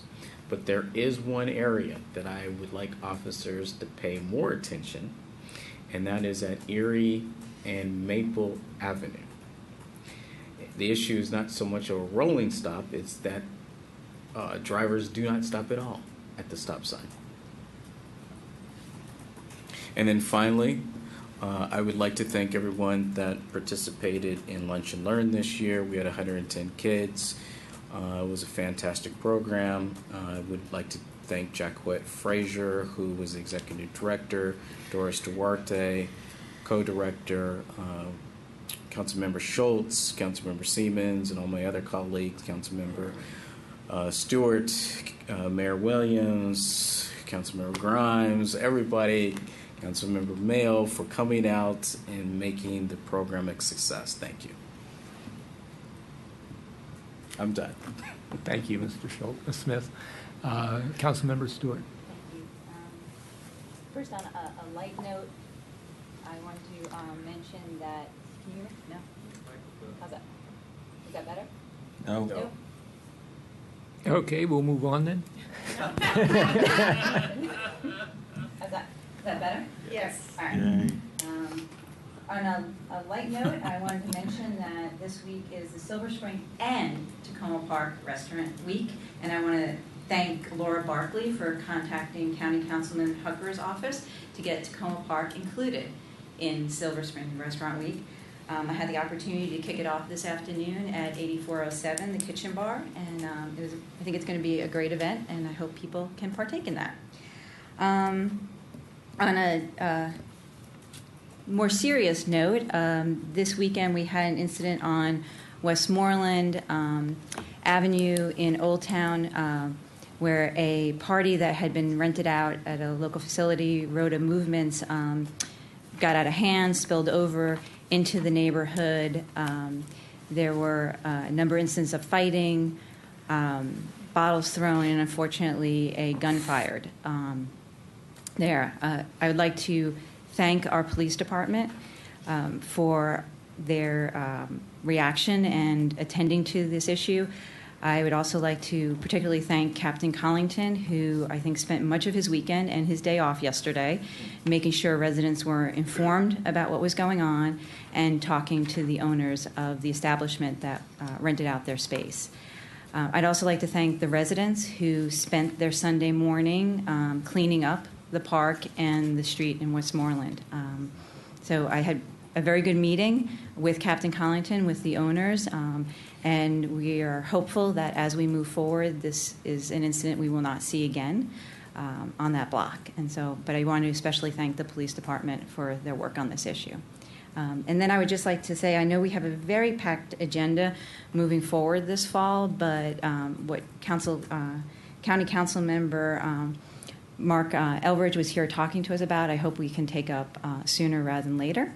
And then finally, I'd like to thank and welcome our new Deputy City Manager. It was very lonely over here, and it's nice to have some company. So thank you very much. Thank you. Seeing no other council members wishing to speak, I ask the city manager. Thank you. I do want to formally welcome Jason Danweber to the city of Tacoma Park. He's been here several weeks and has already been enormously helpful. I know that our Tacoma Park's gain is North Carolina's loss, and that's fine with me. But I do hope that each of the council members takes time to meet him and work with him, and I think he'll be very helpful to you. We also have incoming Finance Director Kara Honorato now on staff. She has been working hard as we've gone through a financial software transition and also planning for next week's discussion, and it will be several weeks of discussions of financial policies for the city. Also next week, we'll have a resolution of appreciation for Yvonne Brooks' service to the city. Also happy to announce we have a new Tacoma Park newsletter editor that we're very excited about. April Motley, she'll be reaching out to you if she hasn't already, and she's already looking for good stories to keep the newsletter very timely and Tacoma Park centric. Some upcoming meetings of interest, some of them have already been mentioned, but this Thursday there's 3 at the same time, so people can figure out which they want to do. One is the meeting at Tacoma Park Middle School regarding possible expansion of the school and changes in pedestrian ways across the campus. That's a 7 p.m. meeting at the middle school. There is the meeting that Brad Stewart mentioned about the Montgomery College Facilities Master Plan. And there's also a meeting by developers who wish to create lots for 5 single-family homes at 430 to 434 Ethan Allen Avenue here in the Lilac Room of this building on Thursday night at 7. There is also, it was mentioned briefly, a meeting to go over about the Purple Line. And so on September 17th from 7 to 9 p.m. at the Silver Spring Civic Building, they'll be going over the scope changes that have come from the cutbacks on the money that Governor Hogan has done so that the Purple Line could continue. From what I have been able to tell, those cutbacks probably will affect us most in loss of artwork in our stations and maybe some other kind of green elements. And I think we should, look and see if there's some other ways that we can encourage those things that make it so it feels like a more approachable system for us. And as Councilmember Smith mentioned, State Highways has a community meeting regarding Carroll Avenue on September 24th about the Carroll Avenue Bridge plans. But then then on October 15th, they're having a subsequent meeting about how Carroll Avenue is aligned between the bridge and Flower Avenue, and in particular how sidewalks would be there. And my understanding is that they may be trying to buy some land from the hospital a little bit to widen the sidewalks in that area. So it'll be interesting to see what that proposal is. I do want to address 2 things that I heard raised this evening. When Councilmember Elridge was talking about Hampshire Tower, he made a statement that the city's not been involved with the tenants there, and that's not been the case. I do want to assure people that for years we've had community organizers working with the tenants there, and we continue to work with them and want to be partners with them. As to the question about rolling stops, we are part of, it's back to school time, and we do try to make sure that the crossings for pedestrians are safe. And people have a tendency not to stop at the white bar like they should. But when you do that, it does allow people who are trying to cross the street as pedestrians to be able to cross more safely. When you're driving, you're tending to look for the cars, so you pull up a little bit farther. But that's really the issue. I'd be very hesitant to direct the police department to not enforce that rule. We've been trying very hard, at least on the routes that school students in particular take, to enforce stopping at the white bar. Any discussions you'd like to have about that, I'm open to, but I do hope you encourage your residents to be very particularly careful as we're going through not only back to school, but we may have all these changes related to the bridge closing and that kind of thing. 2 big initiatives coming up. Sick of Signs Week is next week. I will say that in walking around town, there are an awful lot of signs between sidewalks and curbs that are illegal, will be collected during Sick of Signs Week. And so you may want to encourage your residents to please make sure that if they have yard signs, they move them so that they're on their lawn. It's an exciting get rid of, signs project. We'll have awards for those who get the most signs, the strangest signs, the biggest signs, a variety of things. So that's exciting. It's a part of a national effort, but we do wish that the signs that should be there are left and the others are taken. Yeah. Will city staff be out collecting signs? We may do a little bit of that. We certainly do that when there's complaints in an area. We have a tendency to move the sign from in between the sidewalk and the lawn into the lawn. Exactly what I was going to suggest. But we do. For political yard signs, I mean. I understand, and so that's been our practice. People then put them back out next to the curb, and so we do want to try to reinforce that we do have appropriate places for those signs. I have a question regarding the rolling stops. Is there any way you can have the chief provide us data of how many of those stops resulted in searches of residents' vehicles? Sure. Okay, thank you. Yeah. Then the related also to the back-to-school efforts are our efforts to make sure that there's not foliage over the sidewalks. There's a lot of foliage over sidewalks, making it difficult to walk. And so people who live along routes where students tend to walk have been given flyers to please make sure that their sidewalks are clear. They will be doing enforcement of that, proactive enforcement by our code enforcement office. So that's something that will be going out. You've done flyers citywide? It was on the primary walking to school routes. On that topic, I occasionally, including this last weekend, bicycle maybe somewhat foolhardily on Route 410, Ethan Allen Avenue, and on the north side of the street there is vegetation that encroaches on the roadway that makes it difficult for a bicyclist who is as foolhardy as I am to stay as far to the right as I would like. So whether that's the State Highway Administration or the city on that particular topic, you might look into that. I could find out, actually. I mean, sometimes we just take care of some things. Whereabouts is it? Oh, really, between Sycamore and Manor Circle, where it has the little outlet. Maybe there's some other parts. Okay. I have a question, yes. if I may, about the Sick of Signs Yeah. program. Is that just focusing on these yard signs along the curbs? It's focused on all kinds of signs. We hate the signs on telephone poles for, we'll collect your car or whatever. Yeah. We want all of those signs to come down, and people can bring them in.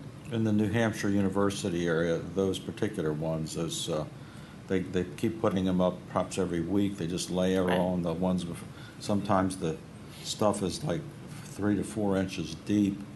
I wish there was a way that you could almost take a crowbar and rip the whole thing off at a time or something. Every time I drive by them, I think of wishing I had a flamethrower or something. But they really are pernicious, and they creep into the residential areas. That's as right. well. All of those signs should and we encourage to have them taken down. That's all? That's all. All right, thank you. Yep. Ms. Ludlow, could you give us an update on dog park progress? We are working to get approvals from both Park and Planning and from the school district on the work that needs to be done on those pieces of land adjacent to where we want to build the dog park. It looks like we've pretty much got what we need from the school district. We're still working on the Park and Planning side of that. We're also doing some clearing and some other work. I'll get the list and send that out to council so you have the up-to-date portion of the part that we can do. Would it help for a council member, and I'll volunteer myself, to contact Park and Planning, Montgomery Parks, to try to move forward the approval process? It may. I'll let you know. Good, thanks. All right. The city clerk, Ms. Carpenter, obviously took advantage of the August council recess, and we have before us the minutes of meetings for June 1st, 8th, 15th, 22nd, July 14th, 20th, and the 27th. So do I hear anyone would like to move these for adoption? So moved. Second. All right, moved by Councilmember Grimes, seconded by Councilmember Mayo. Is there any comments or corrections to these? Okay, if not, then all those in favor of adoption, please say aye. Aye. Any opposed? Okay, they are adopted, and so we can move on to our work session. Our first item on the agenda tonight is a discussion of the site plan application for 6413 Orchard Avenue. Ms. Ludlow, who would you like to introduce this discussion? We have Erica Nosberg from Housing and Community Development. And I think he has a presentation here for you. All right, thank you.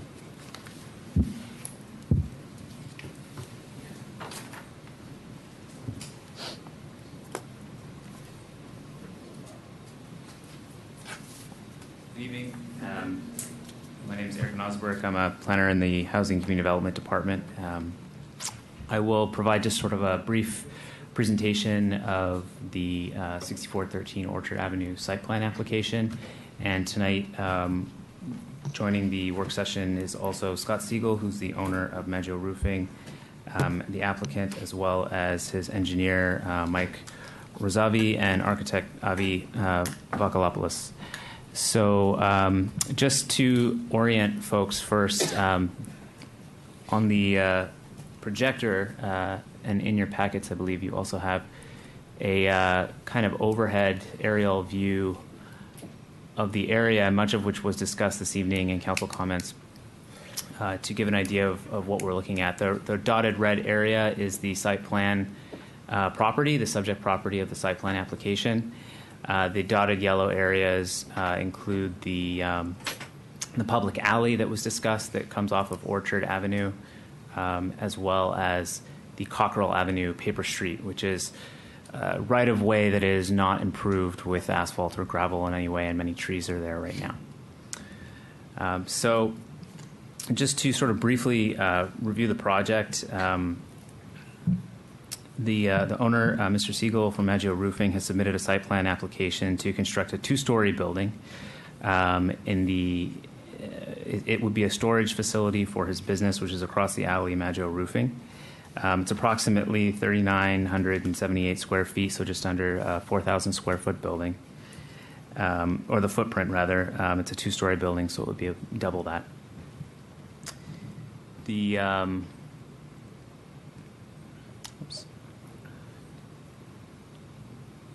Here's the site plan application that was submitted to Montgomery County. So here you can see the building on the left in the sort of darker area. It's a rectangular storage building. The zoning, just for a quick clarification, the zoning is the C2 zone with the commercial revitalization overlay zone. The zoning was changed in Montgomery County last October, but because the site plan was originally submitted under the previous zoning, that's the parameters under which it's being reviewed by the county.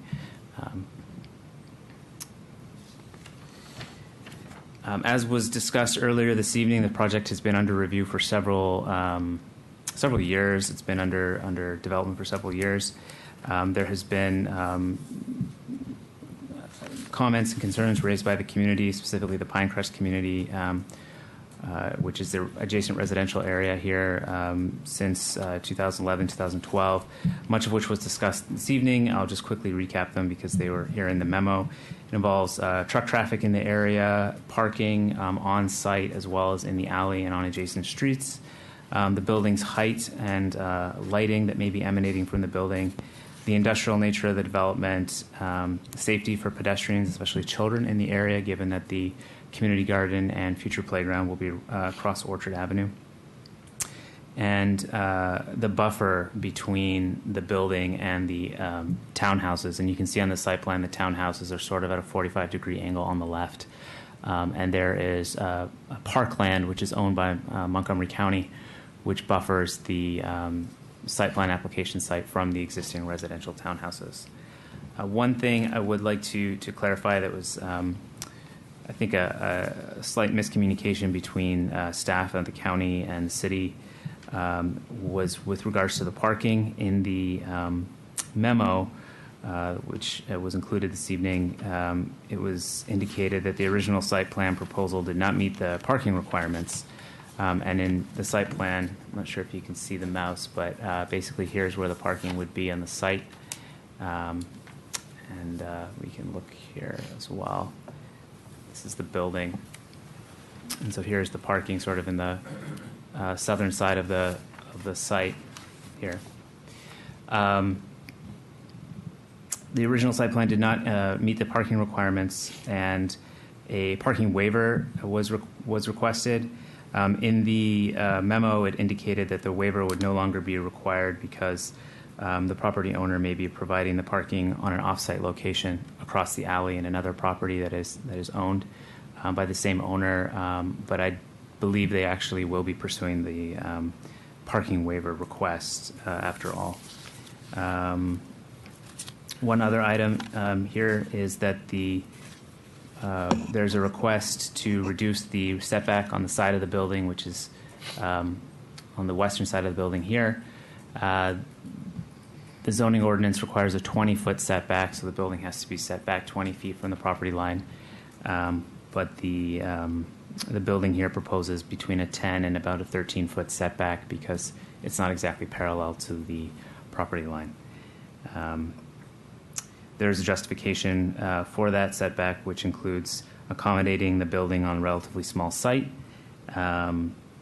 consistency with the existing building line here, the existing building that's to the south of the proposed site, as well as the fact that the conservation area acts as an added buffer between the townhouses and the proposed site. So that essentially is a recap of sort of how we got to where we are tonight and some of the concerns, again, which were echoed in the community comments earlier this evening. And as I mentioned, the applicant and his representatives are here this evening, so we can maybe have a conversation or a discussion as well. I guess one of the things, I was at the meeting in the Pinecrest neighborhood on Saturday, and one of the proposals, and I've not even had a chance to talk with staff about it, but is to allow the building to go closer to that rear property line so that parking similar to that of Dan Robinson's building could come off of the alley to provide enough parking spaces. And that's something that curious to know if that's something that's feasible as you look at this site. We do allow and can allow off of a city alley that kind of parking, which is not approvable normally within Montgomery County. One of the things that the planning board can do and the city can support is the reduction of the rear setback. I'm not sure if you can see on your screens here, but here's the setback we were discussing. So if the building moved a little bit further to the west here, it would open up some additional space in here between the building and the property line. Is that what you were discussing? Yeah, it could provide an opportunity for additional parking spaces in front of the garage doors, which I believe right now is 12 feet. Right, and I think if that in case would happen, then you could actually perhaps move the building closer to the other building, that you wouldn't need those parking spaces and access to those parking spaces along the side of the building. So that's, I'm just throwing that out. It seemed like an interesting proposal that I heard from the residents. That's something that the I'm Mike Berzabi, civil engineer for the project. We've looked at different configurations. The configuration you refer to would be a pull-in parking off the alleyway. As you may see on the site plan, we're currently providing about 10 feet of a rear setback. So moving the building further back would only provide an additional 10 foot off the alley, which is not adequate enough to provide any parking spaces in that manner. Right, and I guess then the question, I'm not familiar enough with your business to know how the operations would be within the building, but by having extra room to extend the building or configure it in a different way, it may not need to be as wide as it is. I I'm sorry to just throw this out at this time, but it did seem like a possibility. Additionally, the configuration we show currently, which has a sort of an interior parking space, allows for us to be able to provide stormwater management for all the paved areas. If we were to make the building longer and move it back further, that would add to the alleyway, and the runoff off the alleyway, there would be no way to provide stormwater management for it. So those were some of the thoughts that went into our work when we were putting the plan together and trying to put a project together. Thank you. All right. Can I interrupt with a couple of just really quick questions just so I understand the map? Okay. Cockerell Avenue is not part of the property, is that correct? Correct. So if you're looking here at the screen, the property is just this area here that's more detailed with the shaded alley. Got it. And actually, that's not even the property; that's the alley. So the this line right here is the property line. Cockerell Avenue, which is a paper street, is up here. There are two, or actually three, other properties in between the subject property and Cockerell Avenue. If you show the area, Yeah, I'll that's go to the helpful. next image, actually. Who owns those three properties? Oops. The Oh, they're yeah. So here's the Cockerell Avenue paper street, and here's the subject property. So it's a mix of between Mr. Siegel, who owns Maggio Roofing, owns this area right here, as well as the property under site plan application. These properties back here are owned by the same owner of the Chamberlain, Washington business, which is part of the commercial area here as well. So, as well as part of this property here. So it's a mix between Mr. Siegel, who owns Maggio Roofing, and his neighbor, who owns the Chamberlain, Washington, Inc.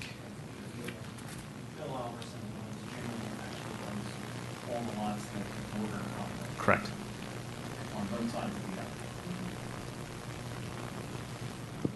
These sort of areas right here. All right, Councilmember Smith. Thank you. Just a couple questions. On the public alley, are heavy trucks allowed on there? Yes, we don't have any restrictions. So there's on no, that. okay. Now, on the Cockerell Avenue paper street, what's the likelihood we could turn that into a regular arterial street and make it so that heavy trucks can go from Sheridan down Cockerell and then take a left onto the public alley, rather than having to go through Orchard Avenue and, I guess, upset residents? Right, I think that's been part of the discussion in the neighborhood. When we were out there, it's very interesting to see that the portion that the city owns, that's Cockerell Avenue right-of-way, is heavily treed, whereas just south of that, it's open, it's dirt, it's pavement. One of the things that it felt in being out there, that there should be a way through one of the other properties over to Sligo Mill Road, as opposed to being something to pave Cockerell Avenue. It can be done. It does come in at a strange angle to Sheridan. I think there were some concerns by some residents that by removing those trees, it helps reduce the noise buffer from New Hampshire Avenue to some of the residents in the neighborhood. Other residents think it's the right answer to provide access for the trucks. And I think that certainly would be something that the council would have to make a decision on. I do think that there's some ways to accommodate truck traffic other than Orchard Avenue that would get to that site. And if we did go down that road for Cockerell and turned it into a regular street, would we ask to be reimbursed by the landlord? By the developer, Right. have them pay for it. That's a possibility. Okay.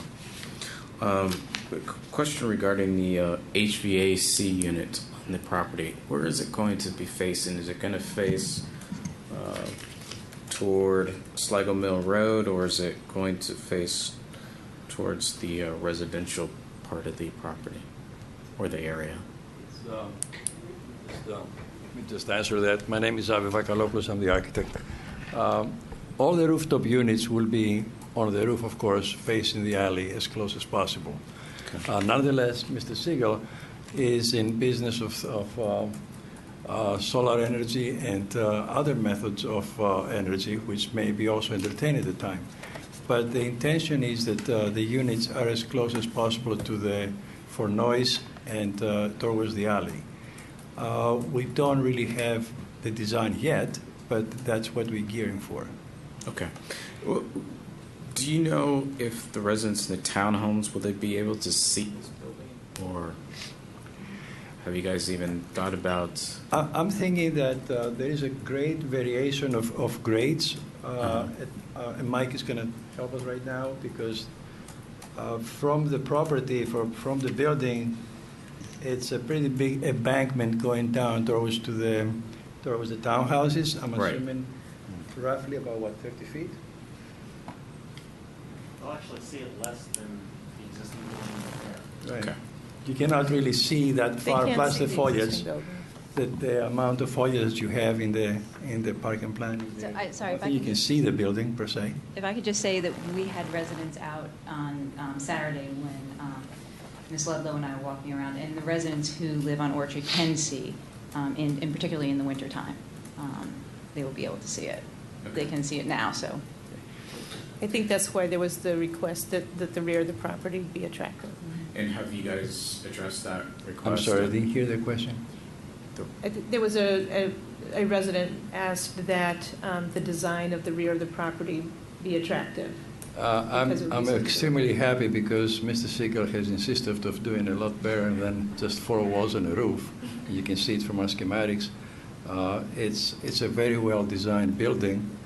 Doesn't look like your normal storage, and I have seen a lot of them in 35 years practice as an architect here in the state. So we are using a texture block. Similar texture blocks you see in very big retailers that you see right now, spurring up the city. I think our effort here is to make a very attractive building all around. We're not really addressing one side or the other. We are addressing a little bit more heavily on the alley, and on the south side, we want to insulate the building a lot better there. But we're addressing it and make it more attractive. But the idea is to attractively address the entire building all around. So the cinder block you see on the schematic is your texture cinder block. It's very expensive. We use a similar material on Flower Avenue and Pioneer Branch, Mrs. Wong project. I was the architect for it, the laundromat. So we use pretty good materials and very attractive materials to accomplish that. I think one of the difficulties is that the rendering doesn't show the back of the The rendering, I have to apologize. We had a beautiful rendering. Unfortunately, the printing company this afternoon, could not get the right colors on it, and we sent it out like this. It's more of a grayish texture block with certain bands of more dark and light, and then the upper portion that you see with a dark area there. This is just an aluminum facing, but dark gray aluminum facing, and it's insulated. And then you have some opportunity to create glazing, which is smoke glazing. You don't want to have too much sun there, but you kind of break the facade from the monotonous, one piece of elevation. So the building has a lot of articulation.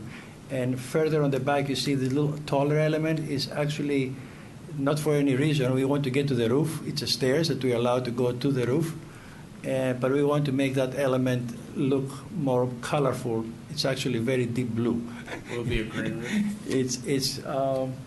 Well, that more depends on the county. On Slidell Mill, it took me 3.5 years to get solar approved.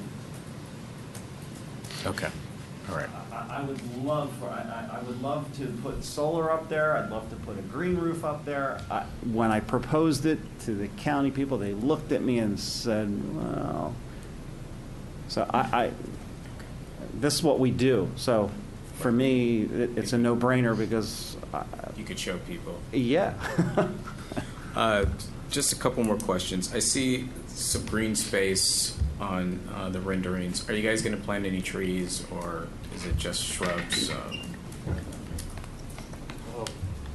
Actually, the green space proposed is about 21%, which is more than the 10% required.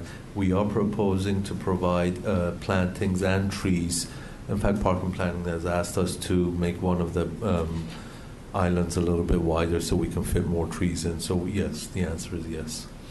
And then finally, there was a question about whether or not you guys are going to have light industrial assembly in the site. I don't know where that came from. We sell and install solar panels. We don't manufacture them. I don't even know how to manufacture them. So it's just to store the stuff inside so they don't get damaged, so that we can sell and install them. So no, it's not. There's no fabrication of any kind going on. All right. Thank you very much. Councilmember Stewart. Thank you. Just to follow up on that last question, I think that question may have come up because when we were out walking around the alleyway this past Saturday, there was obviously some work going on and some noise. So since we weren't on the property but walking in the alleyway, I think that led to the question of, how much noise will there be, and will there be fabrication? Because there obviously was somebody working there making a great deal of noise on Saturday.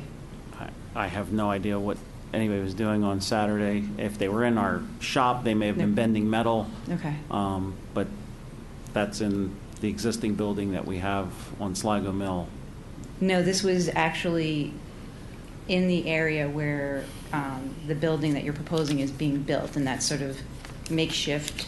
I don't know what they would have been, unless they were sawing some wood or something. But would that type of action take place on the property, or is it just shouldn't storage? have taken place on Saturday. So, I guess my question is: in the future, in this building that you are proposing to build, will it just be storage, or will there be any sawing or anything that would make noise? It's not designed for that. No, it's just to store the stuff so it doesn't get feet and walk away.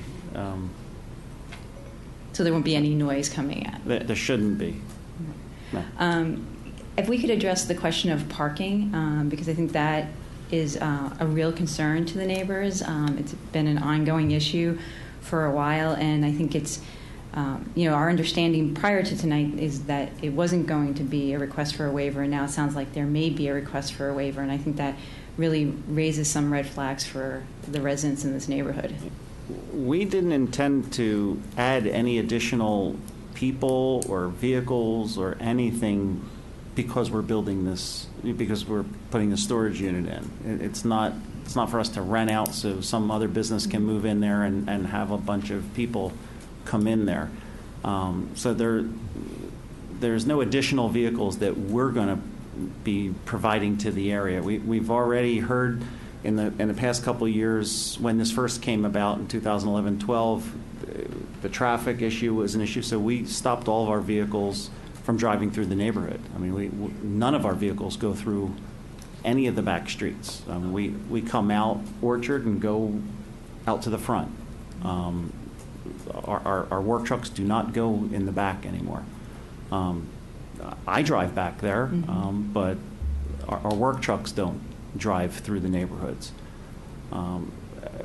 There are 5 other businesses on Sligo Mill Road, and I guess everybody thinks there are vehicles that are parked on Orchard Road.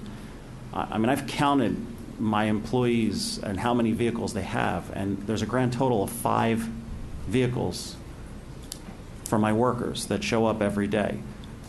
I don't know how many workers show up from Chamberlain and park on Orchard or Edge or Klockner or any of the ones that are next to us. So I can't speak for them, and I don't know how many more will come or go from there. All I can do is affect what our business does, and we won't need any additional parking, and we won't cause any additional traffic by having this building. getting Yeah, I think, though, that there were about 10 or 12 trucks on the site when you were out there on Saturday, so. Right, those are our work trucks, but that's not how many vehicles drive into work every day. Right, no, this is the question about parking and about where they would be. Oh, well, I mean, the whole idea is to park in the spots that are open, and some of those vehicles are going to be going inside because they're going to be loaded with materials and need to be secured. I mean, that's part of the reason to have the storage facility. So you would be comfortable that none of your vehicles would be elsewhere other than? No, I mean, our vehicles won't be parked on the street and won't be parked in the alley or off-street parking. Okay. So if there were 10 trucks, they would be inside that building?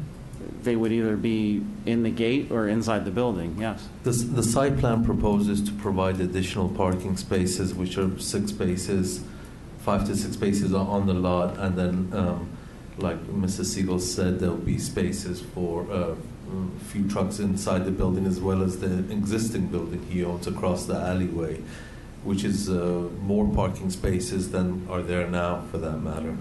And would that take care of your parking needs at this moment? So would you basically be maxing out your parking needs right now? I think we'll have extra room right now. So if you grow in the future, you feel confident that you would have extra spaces? Yeah, I don't foresee needing any more vehicles.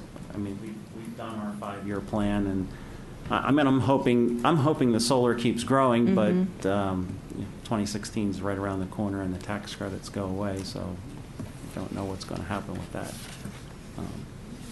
But no, I don't see us needing any more parking. All right. Just to, I guess we've talked about what about the dumpster that residents have raised on the side of the building that would be facing the Orchard Avenue townhouses? Is that a possibility to move? The dumpster is not facing the townhouses. It's backing against the wooded area. Mm-hmm. So we feel that the wooded area is a buffer, plus there'll be a fence around the dumpster area, so it'll be fenced in, and the dumpsters themselves won't be seen by anybody at all. Okay. Because I do think residents right now, when they're on their property, on their back at Orchard, can see into that lot, even though I know there's that buffer there. I've been to the site many times, and I must admit, most of the times I've been there has been in full green mode for the trees, for forest area. It's very difficult to see inside the site when you're standing on Orchard Avenue near those townhouses. Well, with all due respect, I would say a resident who lives in a home and is standing in the back of their house has probably a better view and would say what they see. And these same residents are not worried about you having the 10-foot versus the 20. I would say they're not contesting your request for the 10-foot waiver. So what they're asking is to at least make their view look nicer. They could come back and say... the whole idea is to put a fence up around it so that you can't see it. I mean, ultimately, I'd rather people not see it because then they won't throw their trash in it. Mm-hmm. So... Thank you. All right, Councilmember Schultz. Yeah, hi. I'll start off by saying that I haven't seen the site. I haven't walked the site. I've used Sligo Mill Road from time to time for my personal travels. And I've never been down that alley. So I start with that, so you'll know where I'm coming from, or not. One of the questions I have is that the rear, which would be the west facade of the building, which more or less faces the townhouses, is there any reflective materials on that No. facade? And the reason I ask is that for the sun and stuff. Because the western sun will be hitting that wall really a lot, and if there were some architects love dark reflective glass. And That's why we put it on the south face and the other face on the alley. Okay. So the other side is the textured block. And so that's a dull, non-reflective material. And I would note that from the aerial view, it looks like the dumpster that the closest townhouse end wall has no windows in it anyhow, so I don't see how anybody who lives in. It does have windows in it? Okay, never mind. What, the vendors that supply the solar panels that'll be stored in this, what sort of size trucks are those? I mean, those. It varies, but they can't come down the alley. They don't come down the alley now. Typically, they park, believe it or not, on Sligo Mill Road, and then they use a forklift to drive around Sligo Mill, down Orchard, and up the alley. Okay. So that would basically continue? That's the only thing we can do right now because we can't bring those big trucks down the alley. Is that the idea of having the paper street get paved so that those trucks could? To be honest, it doesn't bother me. I mean, my vendors would probably thank you, but you know, from my standpoint, we make them bring a forklift and they drive it around. And okay. Yeah. So I guess I'm a little puzzled as what's the need for this extending Cockrell Avenue, because what I was getting. That's not my need. So, okay, thank you, because I'm getting the impression from the testimony here and the comments from my colleagues is that somehow or another we had to have access for big trucks to get into your new building. And it's not big trucks at all. No, sir. I guess these are the ones that park on Sligo. Are they flatbed trucks or are they box trucks? Or? They vary. I mean, sometimes there's a box truck if they have a third-party vendor deliver it, and a light vendor deliver. Sometimes they're flatbeds. Right.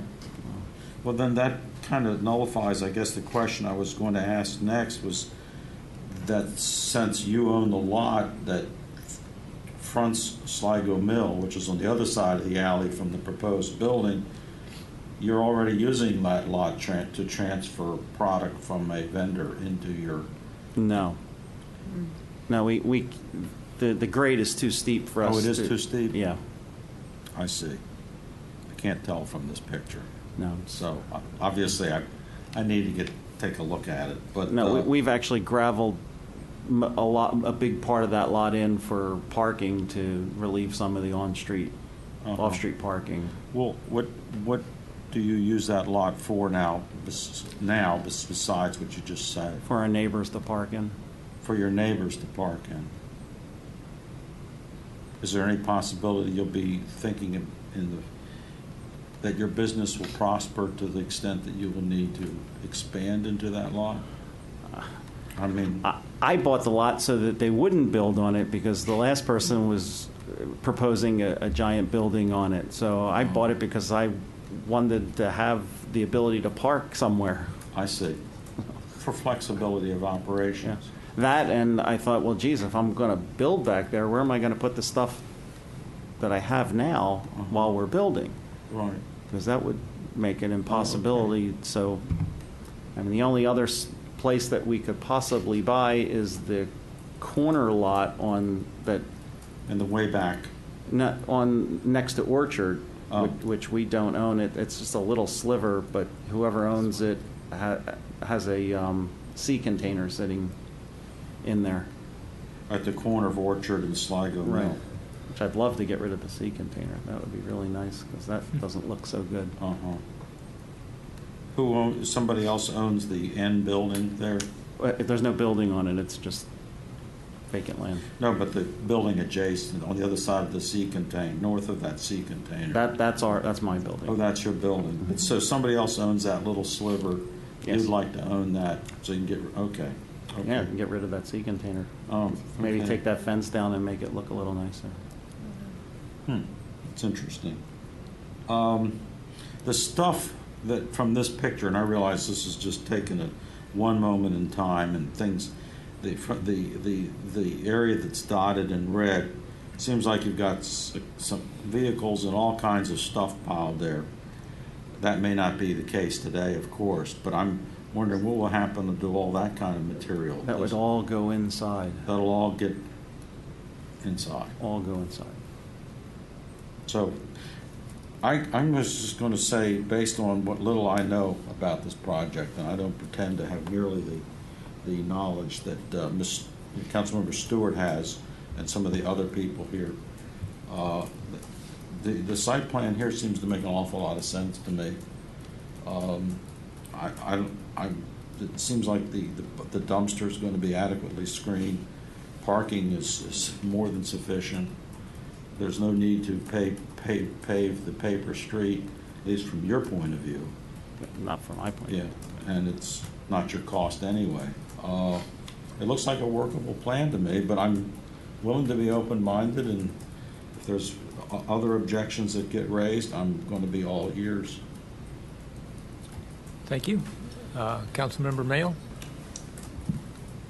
Thank you, Councilmember Siemens. Thank you for being here tonight. So, just so I understand, what's the basis of the City Council review of this project, other than looking at, just being aware of things that are going on in the city? So, my sense would be because there's a parking waiver, is that what it's called, a waiver? And it's the setback. Thank you, setback. And then the distance from the boundary on the west side of the property of the building and the distance of the proposed building from the north side of the property. Those are the three things that take some somewhat different approval process, and so trigger city review. Well, the city's MOU with the county states that the city can comment or pass a resolution on any development application that's going through a site plan or preliminary plan review process, the planning board. And those items that you mentioned are sort of more discretionary as far as this application goes. A lot of the other aspects are a little bit more cut and dry. So, yeah, I think that pretty much sums up some of the areas where the city may have some interest in supporting or not supporting elements that are more discretionary in the plan.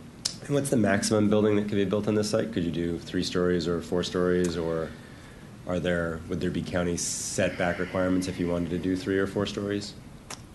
The height is permissive. Because it's in the revitalization overlay zone. Generally, it's written so that if it's sort of a more mixed-use building, it can be taller, like if it includes a residential component or something like that. So there could be a taller building and a larger footprint, as well as more density. I think one of the challenges is with these smaller sites that we've seen in other site plan applications is once you start trying to deal with the parking, the stormwater requirements, and some of those other elements that are also required, it starts to shrink the size of the building and the size of what's feasible. So you're more restricted by some of those other competing elements. Every time you add square footage, then you might trigger an additional parking space or 2 that are required. So it's always a fine balance when you're trying to do those kinds of things. If I may add, the floor area ratio that's actually allowed in this zone is 1.5. The design only calls for a 0.88 floor area ratio. And then just a specific question about the setback distance on the north side of the property. That looked like it was just literally right up to the property line. Is it 1 foot 3 feet from the on the north side? Yeah, there's a 0 setback requirement, and there's no setback. It's right up against the property line. So there's no setback requirement under zoning? No. The reason why there's a setback requirement on the rear of the property, which is in the west, is because the county-owned conservation area is zoned as residential, and so in this case, you're required to match whatever the setback is on the residential, which is the 20-foot. Okay. The follow-up I would say is if you could provide a drawing that shows the west side of the building, of the proposed building, that would be helpful. And to the extent that it's possible to do so, any pictures taken from the downhill side of the property would be useful as well, or artists' renderings of what it would look like from, let's say, the front corner of the driveway of the first townhouse there. It just gives you perspective. I've been to the site frequently, mostly in spring, summer, and fall. But just in terms of having the record here in the council and having us be able to look at that information together would be helpful. But thank you. Mayor Williams, did you have any questions?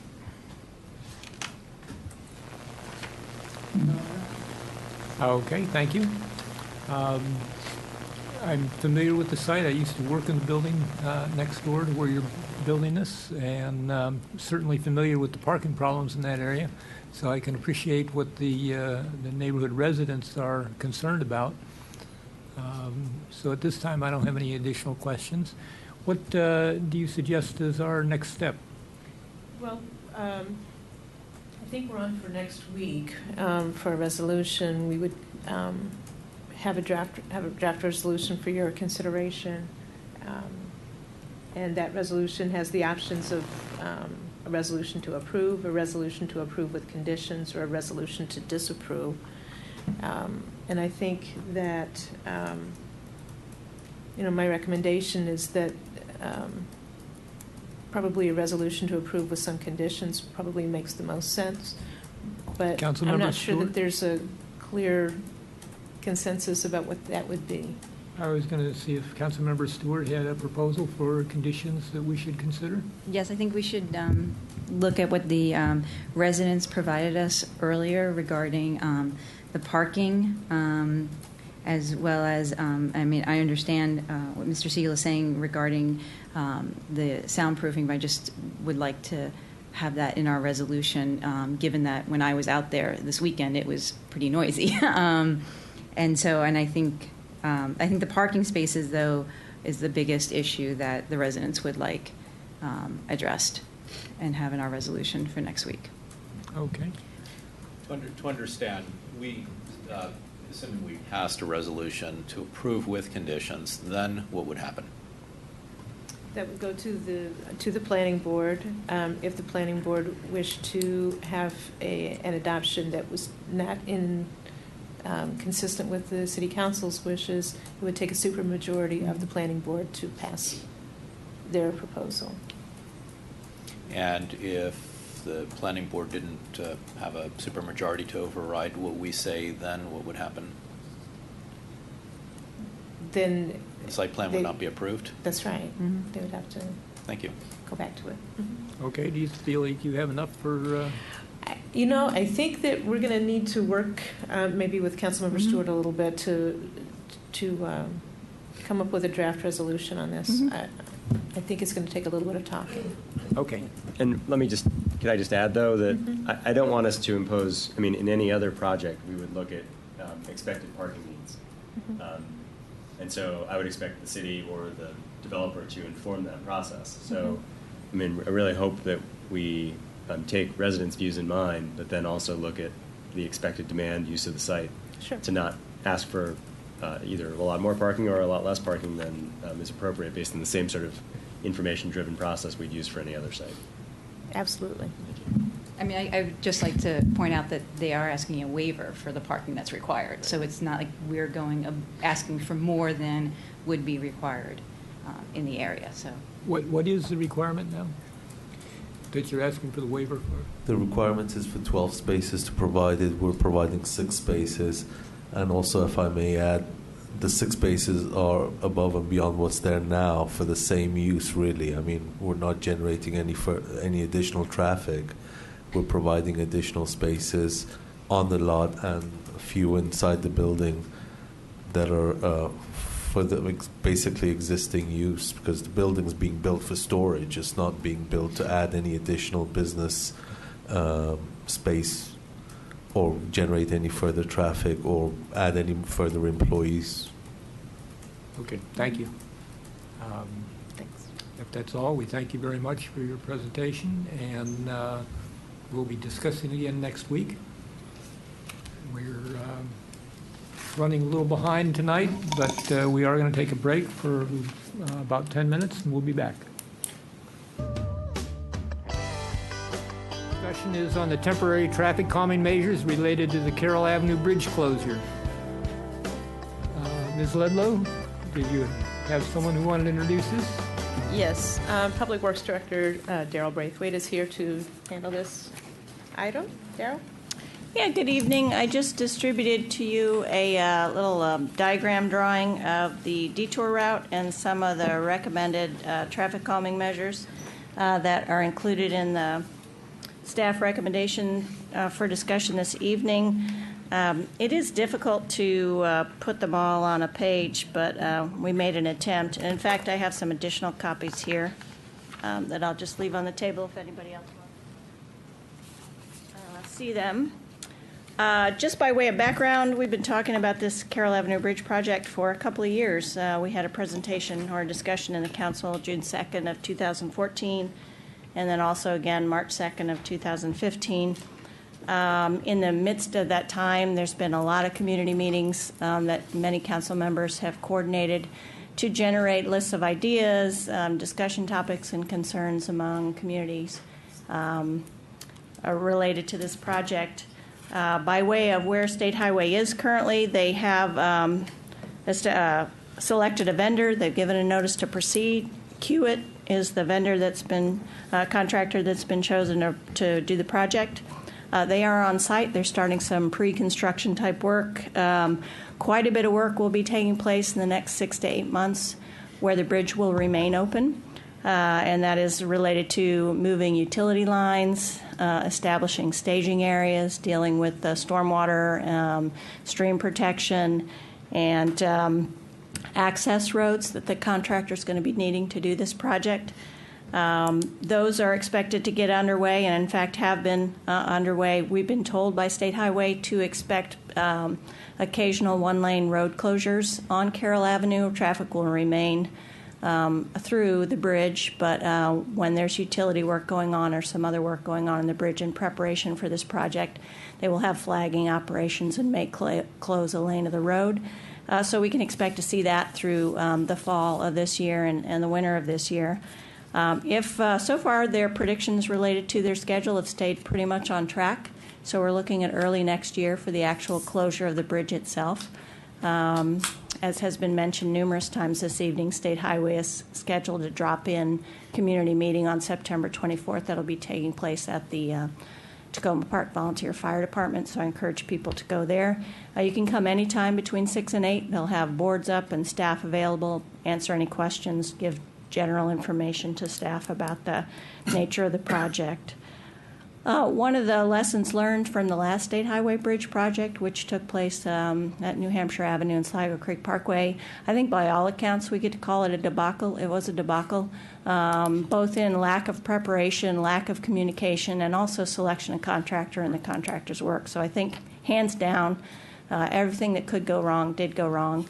I'm optimistic with this particular project. We've had incredible attention to detail by the State Highway planning folks. You've seen, in fact, Maurice Agostino in front of your chambers probably at least 3 times. So there's been a great deal of effort spent by State Highway on communicating with the city, keeping us up to date. Doesn't mean that everything we say or ask for gets done, but it does mean that we're in their radar, and they've been paying attention to this in the project. The development documents that they worked on and are under contract with Kiewit to accomplish include quite a few: signing, traffic calming, community-related awareness. As you can imagine, they have to address park and planning issues as well as city issues as well as their own state highway issues. So it's a complex project all in all. That said, where we are tonight is to kind of move forward on the list of temporary traffic calming measures that the city staff recommend moving forward as a first step. I've included in the packet the longer list was the original list that we discussed back in March earlier of this year, and that was the outcome of over 10 community meetings as well as groups like the Safe Roadways Committee discussing this item and generating lists of potential traffic calming measures to be considered. So based on the information that we've gotten from State Highway and our look at the impacted areas, we've come up with a shorter list of recommended traffic calming measures that the city would pursue in the next 6 months to have ready to go and in place by the time the actual bridge closure takes place. Do we have the shorter list? Mm-hmm. It was in the agenda packet. The second and third page. It looks like this. It says the requests. Yes, headed recommended traffic calming measures. The first large page is the recommended Yeah, the ones. original was, or the first one was the original traffic calming And then the second and request, third are due. which was a two-page document. Obviously, we narrowed it down. It doesn't include everything that was asked for. The factors that we were using to designate which measures to recommend going forward was taking a really hard look at streets that we thought legitimately would be impacted from the get-go of this project and to focus on them. So you'll see some of that in place. What I'm hoping to hear and have a discussion of tonight is additional items that you want to see on, what the process is you want to use to move those measures forward. Some of the main items are going to be handled by State Highways contractor themselves. There is a truck detour route and large vehicle detour route around the outer areas of Piney Branch, University Boulevard. There will be signage along the detour route that's going to be put in place by State Highway, again, in a total different universe than what we had with the New Hampshire Sligo Creek Parkway road closure. So the documents that the contractor has got include language, sign locations. Also, there's going to be additional traffic stop signs and traffic control devices that will be in place. And you see them displayed on your map. Those have always been part of the program that State Highways intended to do. So the traffic signals and the stop signs are an outgrowth of traffic analysis done by State Highway that indicated those intersections that were going to require those types of measures. So those items are probably the major ones, and most of those major work will be done by State Highway and their contractor. In addition to that, we've been able to collaborate with Park and Planning to install, I think what all would agree is a much-needed sidewalk along Sligo Creek Parkway between Old Carroll and Jackson Avenue. It is Park and Planning property. The way we worked that out was Park and Planning is doing the design for that sidewalk, and we told them we would do the construction. So we're anticipating about a $30,000 to $35,000 construction project to do that small segment of sidewalk. In partnership with Park and Planning, they're going to do the design, they're going to do the permitting, they're going to approve it and let us do it. We'll get the sidewalk built. Who pays for it? We pay for the sidewalk. They pay for the design and permitting and review that will be required to take place. So we're not going to be able to get SHA to pay for a sidewalk on Maplewood Avenue on the other side? No. There's been no real serious discussion about the sidewalk on Maplewood due to access property issues and right-of-way issues along that side that doesn't have a sidewalk. There is a sidewalk on one side of the street and not on the other. And there's limitations of right-of-way and elevation that would make building a sidewalk in that location a particular challenge if you didn't narrow the roadway. In terms of Maplewood, what has been being looked at is to eliminate the permit parking on the one side of the street that's on the hospital side, continue the permit parking on the residential side of the street, basically to provide access for the cars through the detour route. That's also the intersection where one of the proposed stop signs will be located at Flower and Maplewood. We're proposing to do some additional pedestrian signage on that intersection as well as the adjacent intersection at Maple and Maplewood. And then following that, State Highway is installing 2 traffic signals at the hospital entrance in Maple and also at Sligo Creek Parkway and Maple Avenue. Just rolling through the recommendations at this point along Maple Avenue, we're proposing to enhance the crosswalks as well as pedestrian signage at each of the 5 intersecting streets between Philadelphia and Lincoln Avenue. We have received word that we got the Safe Routes to School funding for the crosswalk improvements. We were intending to do a raised crosswalk proposal at each of those intersections. We're still working through the paperwork. We have the MOU in place, still waiting on some of the other approvals, and then our contractor, who we're planning to use as our indefinite quantities contractor, will be able to get the materials approvals through State Highway. So we're hoping that that will, in tandem, coordinate with the work of this project so that we can use the Safe Routes to School funding in order to implement that improvement. And it'll be there long term and will, be the whole 9 yards of the raised crosswalk as opposed to just marking and signage, which would happen if we weren't able to use the Safe Routes to School funding. To get slightly off topic, so Councilmember Siemens had advocated for significant improvement of those crosswalks during the budget sessions, and we approved that. Would this displace city money then? That was in the previous fiscal year. It was included in the Safe Routes to School application last year. We just got word it was accepted in the Safe Routes to School funding cycle. So there wasn't specific funding in FY16 for it because we anticipated using Safe Routes to School money for it. But it wasn't done in FY15. No, I'm confused too. I'm sorry. No, don't be confused. The money that I had requested was not included in the budget. To the I extent thought we had approved it. Sorry. It included some money, but not all That's of the money right. that we had requested. Okay, I misremembered then. Yeah. In terms of some of the other issues, State Highways indicated they'll have variable message boards on either side of the bridge. They'll also do some detour ahead signage. There is a limitation to the signage of detour ahead type signs that State Highways was willing to do. They're putting a sign southbound on Carroll Avenue, just about the Garland Avenue intersection.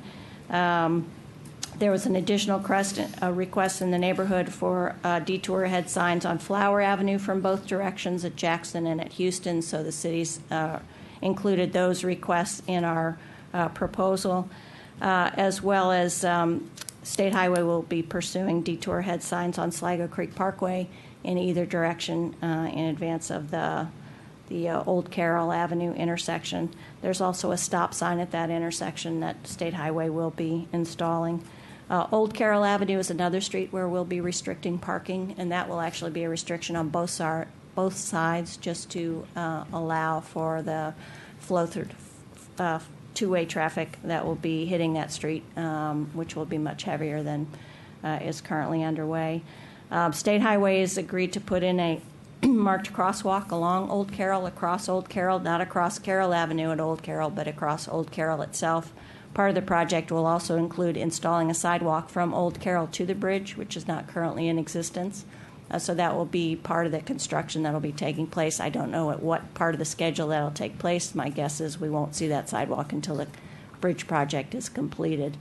Part of this project will put in a pedestrian bridge that will allow pedestrian traffic over the Carroll Avenue bridge expanse throughout the project. So even though cars will not be able to go across the Carroll Avenue Bridge, pedestrians and bicyclists will be able to go across, and they have confirmed that the pedestrian bridge itself will be an 8-foot wide bridge that will accommodate both pedestrians and bicyclists, and it will be signed accordingly, though I think they'll also have signage along the detour route related to bikes.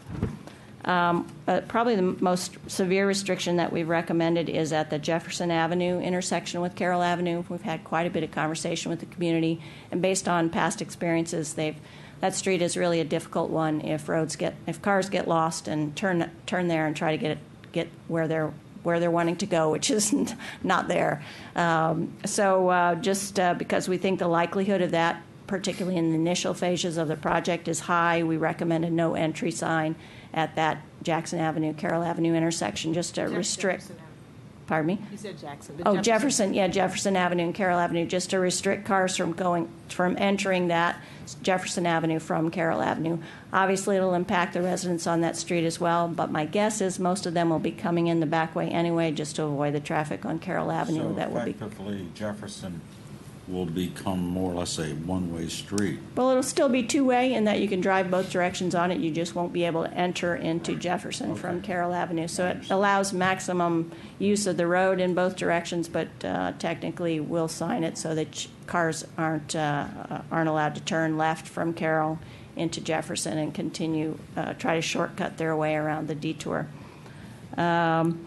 In addition to that, previous work that council members Kate Stewart and Tim Mayle had been involved in related to crosswalks along Carroll Avenue. So they'd made progress with the State Highway Administration and got a commitment for a Boyd Avenue and I believe Manor Circle as well.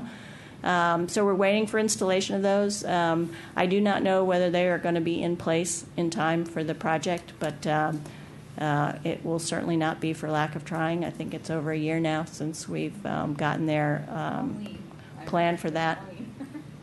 So they have, State Highway is on paper committed to do those crosswalks. They're evaluating the Lincoln Avenue crosswalk at Carroll Avenue once again, and we've made that request several times over the past, I'm guessing, 7 to 8 years.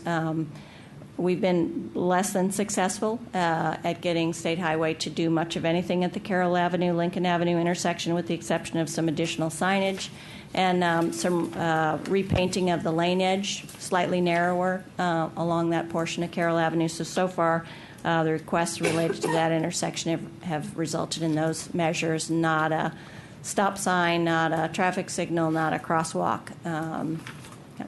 One of the dangerous things about that intersection is if you're coming out of Lincoln, is the hedge on the property. You want to look right, and you can't see up the street until you stick your car. Yeah, you have to get pretty far out. Can they get that hedge cleaned out? It isn't something we've taken on yet. We can take a look at the property boundaries. I know city code, and I've been dealing with us on a situation on Ethan Allen Avenue. It says that you can't have anything 3 feet high within 20 or 25 feet of an intersection. So we can take a look at that to determine if that hedge currently is in violation of the city code. And actually, while we're talking about that intersection, I know there's those 2 utility poles still there. And I know you've been working on that as well, but I think that's also a hindrance to seeing. It is. Yeah, when you're coming up from the other direction, having those double poles to look through. And they still haven't installed the light that went down when a tree fell, I believe, several years ago. And Darrell? All right. Mayor Williams, did you have a question? Just as you're talking about that hedge and the 3-foot height, I think I'm correct in remembering that the 3 feet is measured from the elevation of the road pavement, not the sidewalk. Okay. Thank you. While we're at it, do you have any other questions for Ms. Braithwaite? Yes. So what does? Well, excuse me. I was asking Mayor Williams right now. No, Mayor Porter didn't have any, and neither did Mayor Williams. Okay. Councilmember Smith. Thank you. What does not meet MUTCD standards for stop sign? What does that mean? State Highway is fairly restrictive in how it handles stop sign placement, as are most State Highway engineers and engineering firms in general. Basically, there's traffic counts and traffic volume and comparable traffic flow that needs to be met in order to allow for a stop sign at an intersection. Basically, stop signs are not traffic calming measures, nor do they advocate the use of them for traffic calming. They're basically to regulate traffic flow at intersections where there's equal volumes of cars coming from both directions. I think, and we have a numerous set of intersections like this in the city where you have a stop sign and the amount of traffic in one direction is extremely higher than the amount of traffic in the other direction. What you tend to get is a violated stop sign. Drivers will know that and tend to ignore the stop sign and blow through it unless you have a police officer ready to give them a ticket. So the State Highway Administration does not install stop signs at those intersections that don't meet those standards. And MUTCDA is Maryland Manual of Traffic Control Devices. It's a federally regulated document. State highway administrations around the country, it is their Bible. It basically handles liability issues as well as standardization issues, so they will only install those traffic devices that meet the standards that are defined in that manual. And for promotion, are we going to take this map and be able to put it out on our social media and the countdown to when this actually starts? Are we going to have a promotional thing for it? Is anything to... We haven't currently developed a whole lot of that. I know that there will be announcements as we get closer to knowing when the bridge closure is actually going to happen. We can discuss that with State Highway at the meeting coming up later this month as to what they're planning to do relative to notification and publication. My guess is that what we'll likely see as we move closer to that date is the variable message boards being put in place, and that will be their main form of communication relative to the project schedule. I think You it know, would I be. think we can do something in the newsletter and also on the website that would share a lot of this. I mean, part of after we have this discussion and maybe some subsequent discussions, if there's any modification that we might want to make to this, we would want to be getting the word out, what people can expect in terms of those different kinds of diversions. And the subsequent thing, which we really haven't gone into, is that we are doing traffic counts on many of these streets so that we'll be able to compare once the bridge closes if some streets are getting more heavily hit than we anticipated and be able to take some actions right away on those particular streets. So that's something that we're trying to watch. Yeah, we have an carefully. engineering firm that we've lined up to begin, I believe, the Thursday, Friday, and Saturday, September 17th, 18th, and 19th, to do the traffic counts on 10 different roadway segments, block segments that we've identified. And hearing some of the comments relative to this, we may want to increase that to more than 10, though we'll have to identify funding for that amount. Basically, we decided on a 3-day, 24-hour traffic count and wanted to include a Saturday in addition to a 2-weekday count, just to have some basic traffic counts information in a fairly typical current school type scenario. So that's what we'll be using as our kind of reference point as we evaluate impacts beyond. Councilmember Smith, did you have anything else? Yes. One street that I would like us to monitor is Kennebec Avenue, just to make sure that it doesn't see an overwhelming volume of cut-through traffic trying to go through Sligo Creek Parkway. Because I don't think we have any traffic calming revisions, for this project on Kennebec. Yeah, I'm not thinking of anything myself. Because of the slope street, it doesn't tend to be a street that you would naturally gravitate to. It does also have a stop sign, 3 stop signs along that roadway. I guess for drivers to use Kennebec, they'd have to pass Maplewood and Erie and go to Kennebec from the one direction, so they'd be going further north to then go south. Or if they were coming from the opposite direction, they'd have to get from Maple to Sligo Creek Parkway up to Kennebec and then back down Flower again. So it's not an instinctive thing that you would think, oh yeah, that's going to see some additional traffic flow as a result of the bridge closure. But it's certainly, if it's a street you'd like us to add in terms of getting a base count, we can certainly base count would include be that. good. Mm-hmm. Thank you. Okay. Councilmember Mayo. Thank you, Councilmember Siemens. I guess I'm disappointed to not see in the list more of the projects that were recommended by the Long Branch Sligo neighborhood, focused around Flower Avenue Central and Garland. And my sense is that there will be a significant amount of cut-through traffic there. And just to give my own personal example, that's a shorter distance to get to my house from Blair High School, for example, than it is to go the official detour route. And so I'm not suggesting that there shouldn't be cars using other routes, because people should use roads to get to where they're going, but that there will likely be cars that travel on those streets for a variety of reasons. Initially, cars traveling on the streets because, at least if the Sligo Creek Parkway experiences anything to go by, people will just simply start turning corners anywhere they see a corner.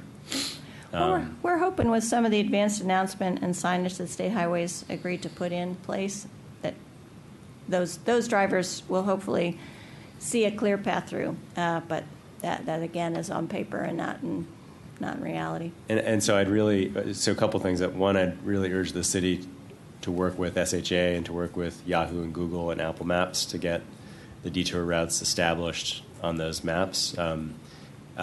After the fact, I found at least Google, who I worked with, very responsive to getting a detour route recognized in their map software. But it took a little bit of time, it was too late in that case of that project. The streets of Flower, Garland, and Central have requested variously speed humps. In one case, a raised crosswalk, which the city staff report back indicates is not appropriate mid-block, but that is essentially equivalent to a speed hump.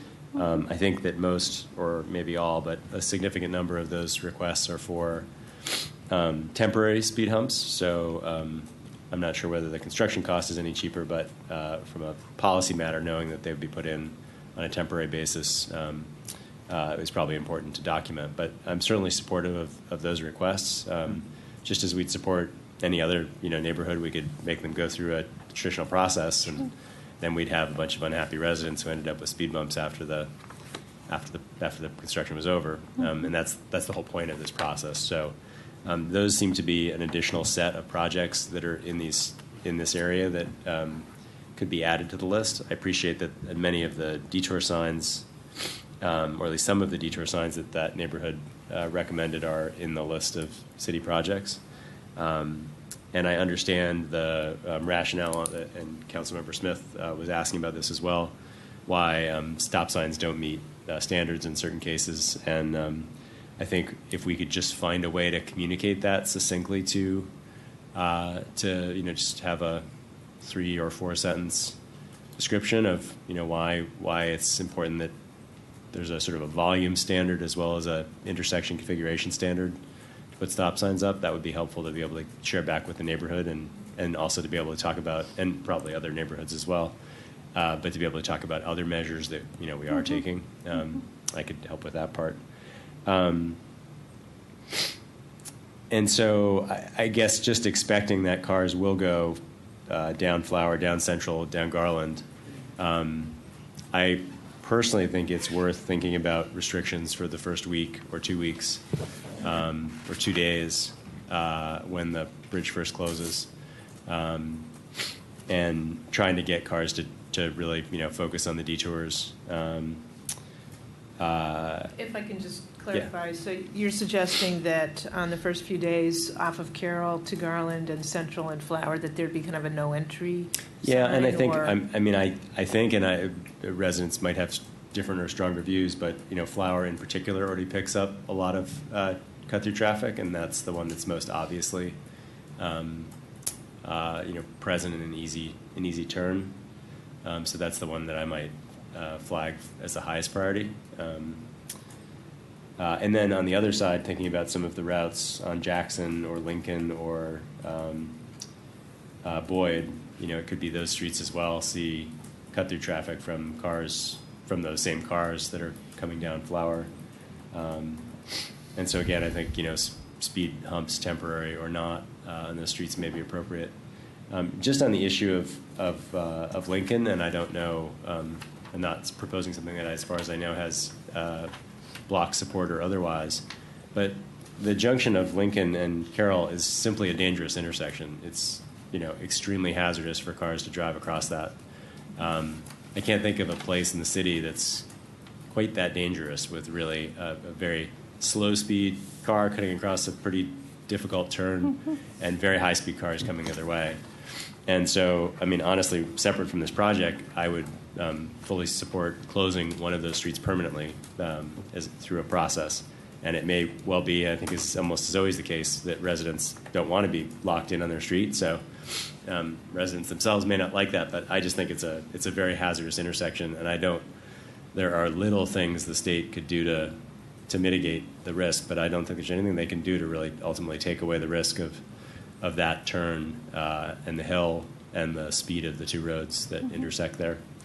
I think I'll stop there, but in terms of process, I just ask Ms. Braithwaite, the city manager, the question of, what's the timeline that we have or we need to establish to get, a short list of the high priorities maybe, and then a next stage list of nearly high priorities, but it takes us a little longer to figure those out with residents and others. I don't know what the process is that you were envisioning, but I'd welcome more information. Well, sure. Numerous comments that your thoughts have generated.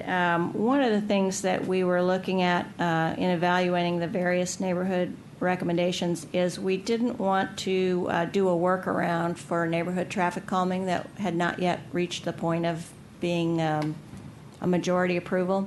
So we wanted to make sure that this process wasn't one that if you really always wanted a speed bump on your street, now was a good way to get it in kind of around the side because you couldn't do the petition process. I'm not saying that that's the motivation at all behind some of the comments that have come in since then.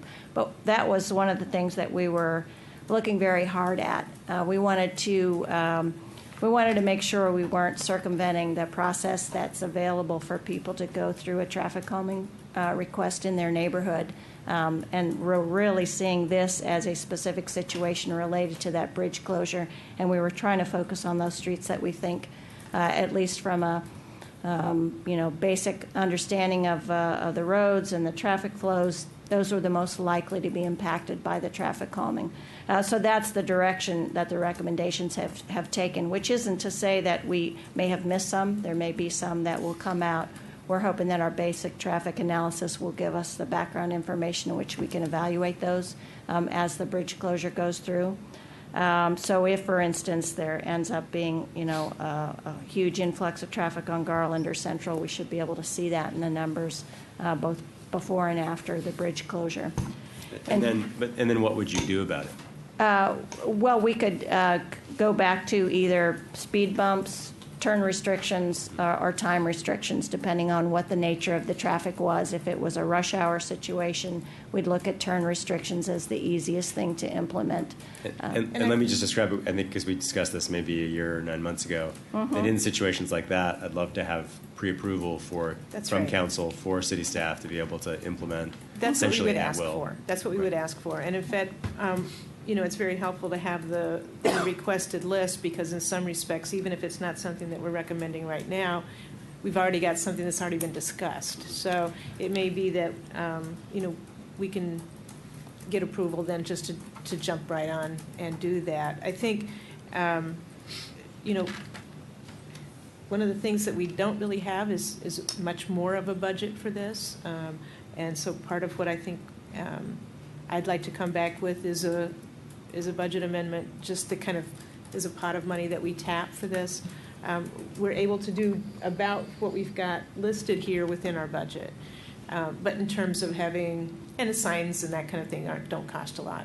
But if it's something more expensive, like putting in speed humps or making something that's otherwise a little more costly, we'd like to have a fund ready just so we can jump right on it. And I'm seeing the original list as the list of not really pre-approved, if you will, but items that have been raised by the neighborhood, vetted at 2 different discussions that we've had in front of council. So to me, that's the list that's our go-to list. If we identify a street that hasn't been addressed and has some issues, we would then go to that original list. We've got them identified by street, and we would go through those 2 or 3 or 4 things that the neighborhood had raised and select the one that we think addresses the problem that they're having the most effectively. In terms of time frame, obviously we've got this 6 to 8 month window that we're in the midst of right now. So sometime in the early winter is when we're anticipating the bridge closure to take place. What we're suggesting is that we have all this stuff ready to go, in December, so that, even probably signs up with bags over them, so that in the event that we get snow or anything else, we're all ready to go whenever they close the bridge.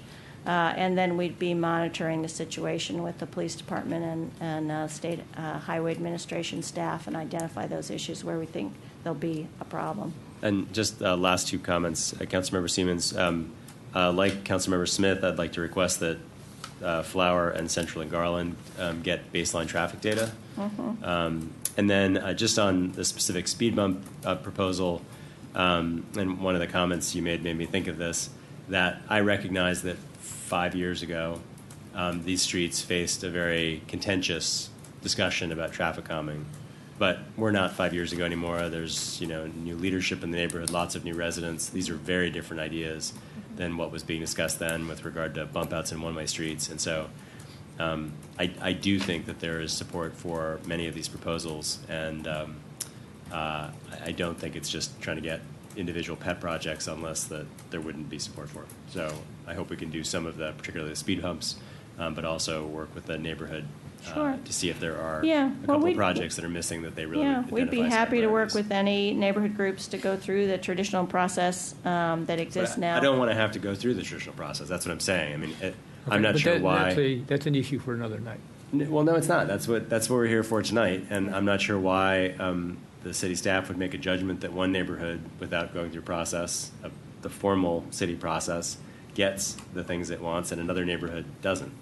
But I thought we were going to do an expedited process. That's what I mean. That's what I'm asking. Why is it preferential? Well, and I think our recommendations at this point are less concrete and more signage, crosswalks, with the exception of the restriction of the turn restriction on Jefferson, where we see that clearly as an impact that we're all worried about, and without which we think we'll see stray cars going into that street on a fairly regular basis. So we haven't proposed speed humps anywhere. We've done some parking restrictions. We've done some sidewalk work, but mostly it's signage and painting and marking is our initial line of recommendations. Okay. So we're fairly consistent throughout that whole everywhere that we've proposed a measure to be taken. Thank you. So I would just say that I agree with Councilman Ramil. I thought when we started this process, we weren't going to go through the traditional traffic detours. We were just going to find out ways that were best for residents during this horrible bridge closure, so that, you know, us representing them don't get all the calls, the hate email, and learn from what happened at the last issue with traffic revisions. So I thought we weren't doing any of that. I thought that staff was just going to do the things that worked. Well, and I think that that's what we're hoping to be putting forward. And I don't know that the speed humps are the thing that we think would make the best sense on these. But we're saying that we're making sure not to do things that go around the process. I thought we had said before we weren't worried about that. What we're trying to focus on is those streets where we see there's going to be a traffic impact, and we're trying to gather the information so we can use to evaluate if there is a traffic impact after the bridge closure, and then we can move forward. In the recommendations we have in front of you, these are the streets that we think are most likely to be impacted by the bridge closure. If there's impacts that happen that we haven't anticipated or haven't planned for, then we have measures in place where we could move forward and data in place where we could document that. And those could include speed humps. Yeah. I mean, in terms of, I know I saw an email relative to Lincoln Avenue. There's currently 7 speed humps on Lincoln Avenue between Carroll Avenue and Elm Avenue. And there's also a traffic circle at Lincoln and Elm. So of any streets, that probably is one that's already had quite a bit of traffic calming energy put towards it. We're also starting a sidewalk process along that same section. So it was commented that perhaps we could build a better speed hump. We already have the most rigorous speed humps on that street, the 5-mile-an-hour speed humps. They are very significant speed humps, which probably my guess is that they butt up against, if not over, the city's guidelines of 3.5-inch elevation. Okay, what I hear you saying, though, is that right now you don't see the need for speed humps, as an example, other traffic calming measures that you would want to implement. But if you did see the need for that, you feel you do have the authorization now to do that without the normal process? Obviously this has to be in concert with the community. We'll have baseline data. We'll have this initial list of items which you may add to this evening or afterwards that we'll be implementing come January, February when the bridge gets closed. And once that goes into place, if there are streets that feel that they're having adverse impact from cut-through traffic or speeding traffic, we'll evaluate that, and then we can go to our original list of proposed measures and make a recommendation as to how best to address it. In an expedited manner. Mm-hmm. Mm-hmm. All right. Councilmember Stewart. Just to pick up on Lincoln Avenue, I know, Ms. Bradley, in the past when residents have had concerns about the speed humps and speed bumps, you have been able to go out and measure them just to make sure. And I asked if you could just add that to the list, because I have heard from quite a number of the residents on Lincoln, even though the speed humps are there, there's concerns that, you know, maybe they're not at the adequate height. So if we could just check on that. Sure. And also, I was a little bit confused reading through the materials, and I apologize. So Is the plan, like on Lincoln, for example, to make sure those are repainted also? Yeah, there'll Okay. be an effort underway this fall to do all the stop bars, crosswalks, center lines on those streets that have center lines. I think typically Lincoln Avenue and a section of Maple Avenue. So there'll be refurbishment of all those traffic painting in general throughout the entire area. Will that include all of Flower? I'm sorry. It will include stop bars on Flower Avenue. Repainting. Yeah. Mhm. Okay. Thank you. I'm sorry. And I don't know if Lincoln is on your list yet for the traffic analysis, but I'd asked if we could add it. Yes, it is. Yeah, I figured. I think in 2 locations. Yeah, I figured. Yeah, both the section between Maple and Carroll and the section on the other side between Carroll and Elm. Great. And I understand and some of the neighbors wanted to look into the no right turn from Elm onto Lincoln, and I understand the reasoning behind waiting to see what is going to happen, because that to me is one of the measures that will impact a number of the streets going on. But I ask, as we go through this, and I agree with my colleagues in having this expedited process, is that we just make sure that we're kind of getting feedback as well, because I'm sure no matter what happens, we will be hearing from folks. And so it will just be helpful, just to have some benchmarks to say, 3 weeks after bridge construction starts, we all get an email, 6 weeks, just kind of updating us on what you all are seeing out there in terms of the traffic counts and all of that, so we can provide adequate information to residents. And then it can also trigger, if we feel necessary, having a neighborhood meeting or something would be helpful. My guess is that once these initial measures are in place and the bridge closure is happening and traffic is doing whatever it's doing, we'll be relying on council members in the neighborhood to alert us to situations that they think are unsafe or hazardous, and then we'll go out and do those evaluations. Obviously, the police department will be doing some of that as well. Will be highly on alert. But we'll be looking for neighborhood associations and council members to flag those areas that they think have become problematic. Cool. And just a couple of other things on Grant Avenue, extending the no parking area further from Maple. That wasn't on the list, and I just want to make another plug for that one. And then the no parking in front of the community center in the morning, because with dropping off of students, I just want to reiterate just another look at that one. And then I'm more than happy to help with the kids contest on signs. So there is something, I didn't see it, didn't make it to the list, but I'm happy to work with residents in the neighborhoods to do that. I think having some colorful signs that remind people to slow down, pay attention, will be helpful. And I think it would also raise awareness among school-age children about the changes in the traffic, and so more than happy to help with that too. Thank you. Councilmember Schultz, and I remind everyone that we still have another agenda item after this. A couple, 3 questions. First of all, there's on this map you've provided us, there's a traffic signal symbol at at Tacoma Junction, the intersection of 8th and Allen. State Highway is going to be reworking the signal timing for that based on the bridge closure.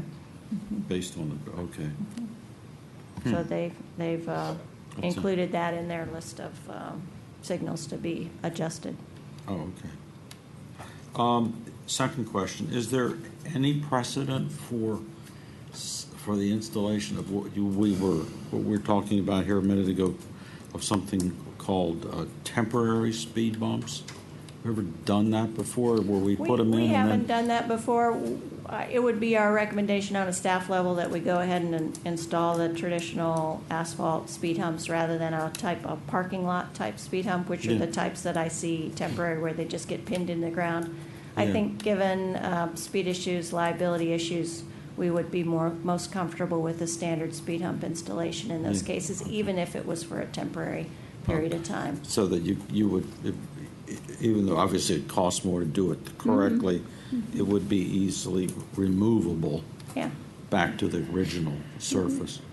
And the last question is, in any of your analysis or hypothesizing about traffic diversion, is there anything to suggest that there's going to be secondary or tertiary impacts on Ward 6 through streets such as Glenside and Wildwood? Because the reason I ask is I've had citizens say, oh, this is going to be a disaster for our neighborhood, and I don't perceive it. Do you see that as a... Well, we don't have any actual traffic analysis of that. Basically, what State Highway has done is taken a look at the outer range. I guess the assumption is for those folks that are wanting to avoid it entirely, they'll just stay on the state roads. They'll do New Hampshire Avenue, University Boulevard, Piney Branch Road, and get themselves all the way around the city. So they won't really enter the city streets and drive through the residential streets. I think this, the bulk of traffic that's going to be caught up in this particular traffic is going to be local traffic or traffic that's aiming for this existing area. Otherwise, they'd stay on the state routes and avoid the residential streets So in other words, you altogether. don't really think there's going to be any material impact? I mean, measurable. That's the assumption noticeable. That we've all made. Okay, well, that's sort of where I'm at, too, on this. Yeah, I think that the thing that's tough about this is I think that through traffic is not going to come on Carroll Avenue. You know, the folks that need to come to the hospital will come to the hospital. But other than that, they're going to go a different way. It's going to be the changed traffic patterns of people's neighbors that will be what's reflected here. And so that's, in some respects, that makes it, it's not a lot of people, but it makes it harder to predict which streets actually might be affected and how differently they might be affected. I understand. Thank you. I'm done. Councilmember Smith, your light's still on? Yeah, just one quick final question. Regarding the one-way, no entry, turn restrictions section, why were there so few approved? Like Edinburgh Lane, make a one-way. Why was that just... I think because of the impact of those residents living in that street, it's a fairly severe traffic restriction that impacts everybody who lives there every day. And so you don't do that lightly. I think you only do that in cases where you actually have a documentable traffic influx that's creating a safety or a traffic volume problem. Well, I mean, the residents on the street were the ones that made the recommendation. But like Erie Avenue, is that the same reason? Okay. Yep. All right. Thank you. Mayor Williams, I'd like to make sure you're still awake. Yes, I still am. I was tempted to jump in on Lincoln Avenue discussion, but I'll hold back. All right, I appreciate your courtesy. Ms. Ledlow, do you have all that we need from the council this evening, or? That's a good question. I've heard a few additional things that will be added to the list, Right, well, primarily related to the traffic counts. the base count traffic streets, Flower, Central, Garland, Kennebec, and then also extending the no parking area further from Maple on Grant and eliminating no parking in front of the community center. In the mornings, yeah. In the mornings. Yeah, I mean, I think maybe the thing that that we can do is plan to come back in October, because we will have had the traffic counts. We can assemble this in I think a little more easily read package. We will have had the state highway presentation or open house, and do another round on just going over what those items are and exactly how to handle the quick turnaround on a second round of things. Right, I suggest you think about that, and if you need any legislation so that we can have an expedited process should we need something else. Right, that's what I'll look for. All right. I thank you, and thank you, Ms. Braithwaite, for your time and trouble. Our final agenda item for tonight is a discussion of Tacoma Park elections, including possible advisory question on the November 2015 ballot regarding the timing of elections. Councilmember Mayo, did you want to introduce this? I'm happy to discuss it unless city staff or the city manager want to speak first more generally about the election. Actually, I'll let the city clerk I would suggest you start with this topic, and we could finish up with the election ordinance itself, in case there are questions related to that. Okay. I got the mic. You've got the mic. And we do have Linda Perlman from the city attorney's office here for advice if we need it. Great. Well, thank you, and thank you for considering this question at 10:20 at night. There's two versions of an advisory question in the packet, the agenda packet.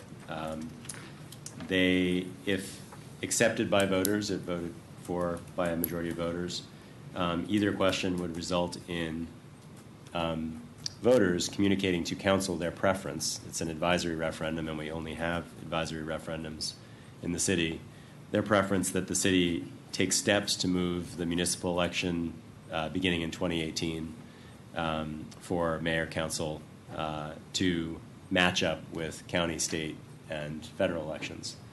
The difference between the two questions is that the second version of the question has some additional qualifiers, which is that assuming we can find ways to maintain the voting rights of the special classes of voters that we currently have and hold dear, which includes 16 and 17-year-olds, it includes non-citizens, and it includes people with felony convictions who are on parole.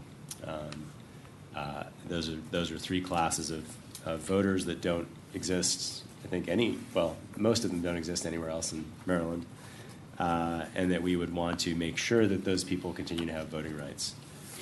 The basic driver behind this is not an experiment. It's something that is factually based, that has taken place in, at this point, hundreds of cities across the country, where municipalities, big and small, including entire states, both very Republican and very Democratic, have shifted voluntarily or mandated that municipal elections be moved to match up with other elections. And what those places have found overwhelmingly, I have not seen any studies to say anything different, is that turnout goes up dramatically. So in a statewide study in California, turnout went up by 35% on average. If you look at the data in Tacoma Park, we, in a good year for a national election, might see 10,000 voters. In a good year for a city election, we might see 1,600. So we're literally losing 7 or 8 voters out of every 9 or 10 voters who show up the year before. There they are, polling station, there they are online at this building, at the rec center on New Hampshire Avenue, at the middle school. There they are voting, and then yet a year later for the city council, they're not there. What studies in other places have found is that it's not just that the numbers go way, way down, which is a problem in and of itself, but that the types of voters, the representativeness of the voters who show up changes. And so you disproportionately see an effect on minorities and lower income voters not showing up at elections that only have essentially a single municipal election on them. And some of the information you can find about this issue comes from analysis done by the NAACP and ACLU. ACLU has very helpfully sent a very detailed factual analysis of this issue, of patterns and studies, of patterns in Tacoma Park and in Maryland. That provides a lot of background on this issue, but a lot of it comes from Ferguson, Missouri, and everything that happened in Ferguson more than a year ago now. And looking at the pattern of Ferguson having a all-white city council, and looking at who turns out in city elections versus who turns out in state, county, federal elections in Ferguson, Missouri. But it's been going on far longer than that. California cities have been changing their elections for years now. So to me, the evidence is very clear. Again, if this were something that were truly an experiment, or we were the first ones to try it, my judgment would matter more. But the reality is, and Daniel Patrick Moynihan said it best when he said we're all entitled to our own opinions, but not our own facts. And there's huge bodies of evidence that show that when you change the timing of the elections, you get a large increase in voter turnout. And I can't think of why I would be against that voter turnout. Now, the three classes of voters that we have are special and important, but they're, I think the city clerk has told me before that there might be 20 or 30 non-citizens who vote in the average city election. Maybe we have 100, maybe this election will be different, but maybe we have 100 or 200 16 or 17-year-olds, and I'm not aware of any data on people with felony convictions who are on parole voting of numbers more than a handful that I know of. And so we're talking about thousands and thousands of people who could potentially show up at our elections if we made this change, and trying to figure out how we maintain those votes of those few hundred while also getting the thousands in. And I think there are practical ways to overcome that. Going back to the point I made at the beginning, this is an advisory question, as all questions are. And so if we got the views of residents of whether they would like the convenience of going to the polls just once instead of going each year, then we have the time, we have the opportunity to figure out how to get it right. So my sense is that what we're talking about tonight is sort of a straw vote of whether the council wants to go forward with getting a formal resolution, I think is what it would take by the council to put this question on the ballot. We don't have a resolution before us or any other official city document.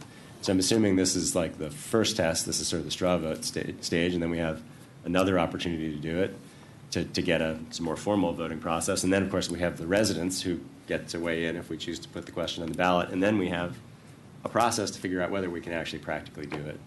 From the practical perspective, there have been a number of issues that have come up, and I just want to provide a little bit of background. First is that Maryland in 2014 passed a law that requires the state to incorporate municipal ballots on the state ballot when a city asks for it. So you have to give them 18 months, or I think it's 18 months advance notice. But assuming a city gives the state that notice, then the state puts, and the state already maintains our voter rolls for the majority of voters in the city. So they already have our names. They already know where we live. They have our voter registration status. And they would be adding us to, and the questions relevant to Tacoma Park to a ballot. You would, if you were early voting in Rockville or you were early voting in Gaithersburg, you would see, Tacoma Park questions on your early ballot. Or if you were voting here in Tacoma Park for the next presidential race or city council, you'd see both the presidential candidates and the appropriate city council candidates and mayor on your ballot. That's one option that we have under state law. Another option is the option that Ocean City, Maryland took in the process of very successfully increasing their election turnout, which is they maintain a separate line, essentially. They have people vote once for all other races, the state ballot, and then they jump into a second line. They have a separate voting machine in the same place, and a very large number of people get out of that first line, they turn around, they get right back in another line and vote for a city council or a mayor, as the case may be. And so I think the single line is cleaner, and you don't have to worry about whether it's taking up more of people's time or if people will walk away after having gotten through the process once, if one can overcome the technical challenges. But both options exist. Both options have been done by cities, including cities in Maryland. Baltimore is another place that is fairly recently adopted a shift in voting timing. And I think, as I noted before, Kansas is the latest state just this summer, for the governor to sign into a law mandating all Kansas municipal elections, school board elections, beyond the uniform ballot. So, again, it's something that's happened all around the country that shows that you get a big increase in turnout, where there's studies that show that the current system has a disproportionate effect on minorities and certain other classes of residents and voters, and where I'm sure, because so many others have done it before us, we can find a way to deal with the practical issues. I agree with past commenters and some of my colleagues who've talked about the specialness of standing in line for something that's Tacoma Park only. I love that, but I just don't love it at the cost of thinking that it leaves potentially thousands of other people behind. And I think it's just as special to stand in that line with those very same people. We just happen to be voting for more people at the same time. So I hope that the council will support having the city attorney and city staff provide a more consolidated agenda packet and resolve a version of this question for us to move forward for a future agenda. I'll just add that I personally support the question that gives us or a future council the additional qualifiers to make sure that those voting rights can be addressed and maintained through whatever process the council decides to go forward with. So I would support either question, but I think I prefer the question that has the additional language around the 3 special classes of voters. Thank you. Thank you. Councilmember Grimes? Thank you. Councilmember Mail, thank you very much for formulating this proposal and bringing it to the council. It's an excellent advance on the voting reforms that the council enacted in 2013 and then decades ago when the city adopted non-citizen voting. I support putting an advisory question on the referendum ballot in November for the reasons that Councilmember Mail outlined about increasing voter turnout. I do have reservations of 2 forms. The first is one that I overcame in considering this item, which is that while we have voter turnout disparities that will, I believe, I buy the argument, be decreased if we go to even year elections, we have voter registration disparities that will not be closed by this mechanism. I did I'll call it a relatively cursory study back in 2012 and found that the voter registrations in wards 4, 5, and 6 were far behind by a ratio of 5 to 8, the voter registrations in wards 1, 2, and 3. Wards 4, 5, and 6, of course, hold the vast majority of the city's renters. And this change won't close that voter registration gap. But we've taken other steps that will help close the gap. The reforms that we did in 2013, including candidate access to apartment buildings. Also, another reform that is not in advisory question option 2 that I would think needs to be, which is same-day registration and voting.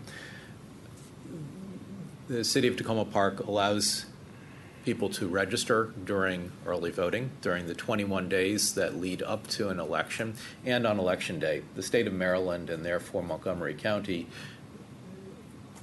neither of those entities allow early same-day registration and voting. Registration on Election Day in Tacoma Park shouldn't be a big issue because the voting will take place in Tacoma Park, but registration during early voting would be an issue if people are going to be doing early voting at centers outside of Tacoma Park. That is a significant obstacle that would need to be overcome, but we do foresee 3 years to try to work these things out.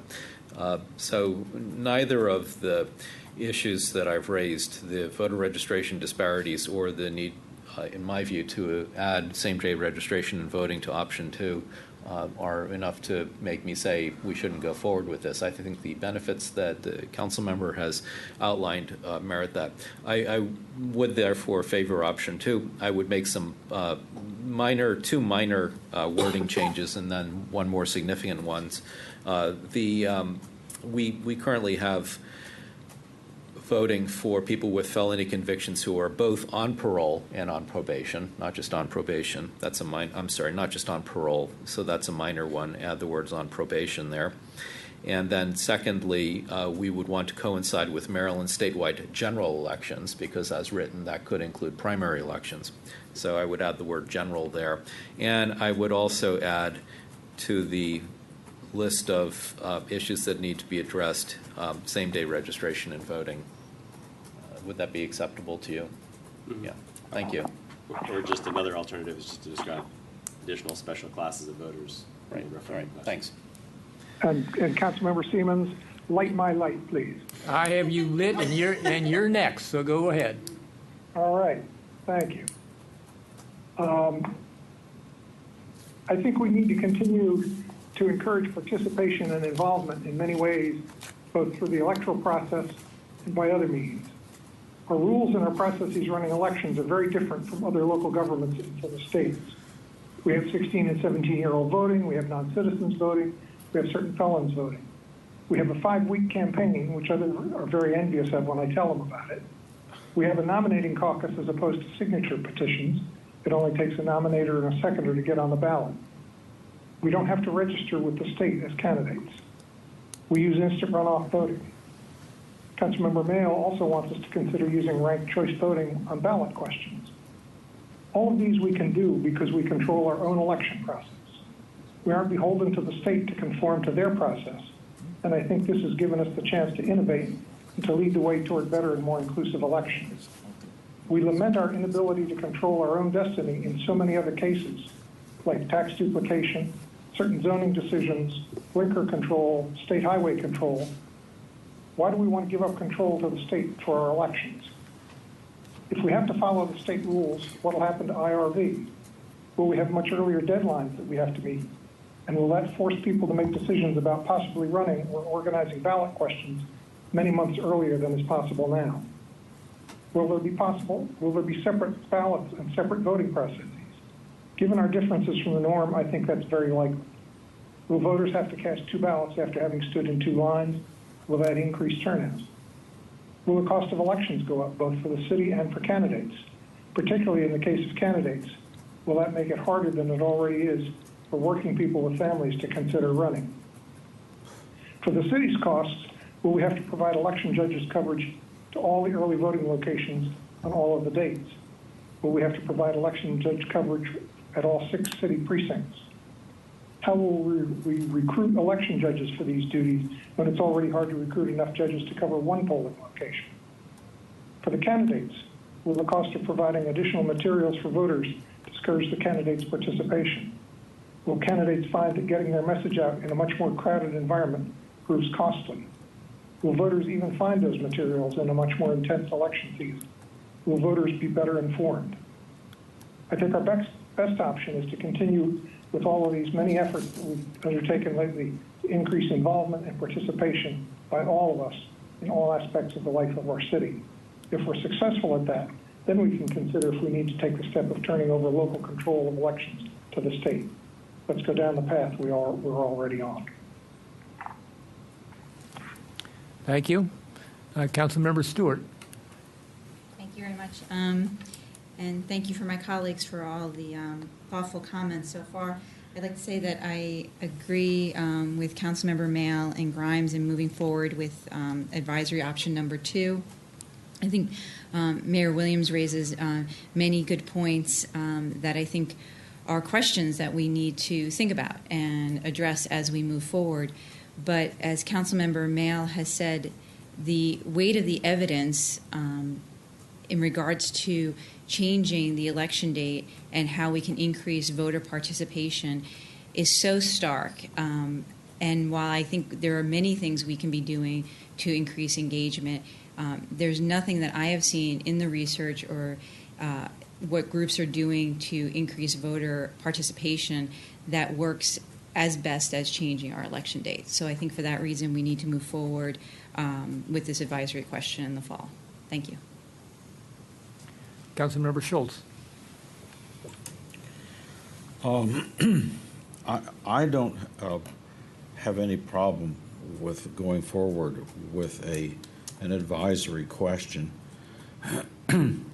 I do think, though, that if we're going to do that, it's pretty important for us to try to, in a nonpartisan sort of way, help residents understand the pros and cons of both sides doing it. Because if we just say, you know, those of us who think this is a good idea are just going to say, well, these are all the reasons you should do it, people will say, well, yeah, I'll vote for the advisory question.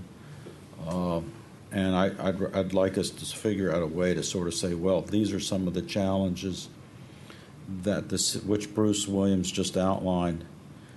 I think he listed about 15 or 16 of them that needs to be worked around.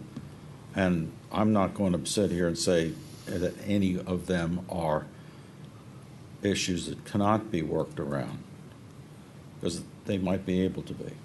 But one of the very fundamental things that I'm not hearing us talk about is the fact that one reason that we don't get much of a turnout in our local elections is that it's infrequent when we have ward races that are competitive.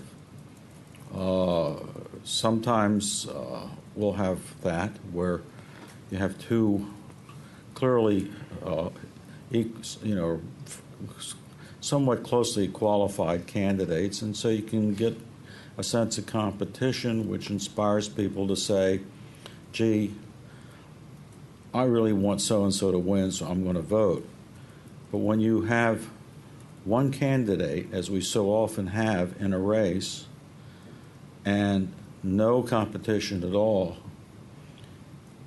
people aren't stupid. They understand that any balloting they do in that ward that day is a symbolic process, not one that's going to make a difference.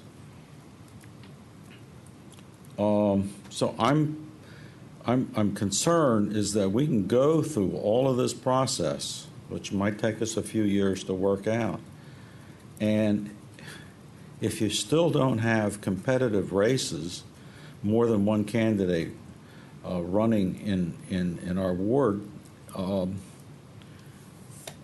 you might as well be running an election in a totalitarian state, which says you got to vote. You can vote for anybody you want, but there's only me, the dictator, that's running for election.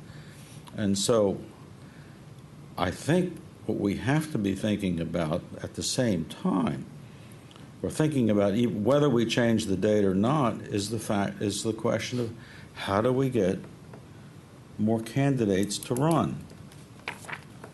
I mean, if we don't, then you can put this election any day of the year, and you're going to get the same turnout.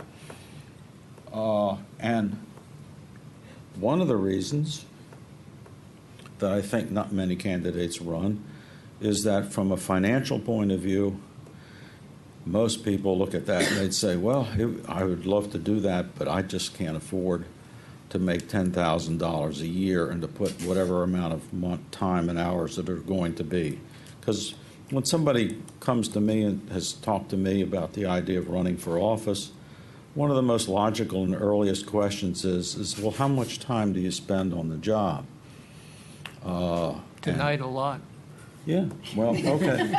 Thank you. Thank you for that comment. I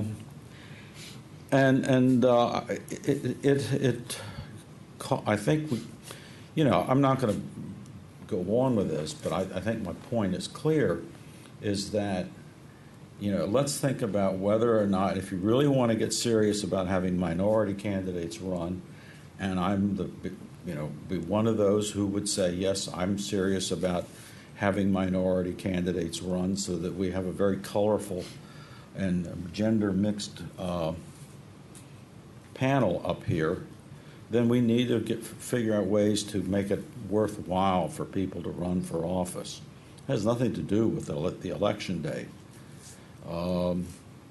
And maybe we need to raise the salary of the office holders so that people can afford to run for the election, and treat it as a true part-time job rather than what we, it runs right up against the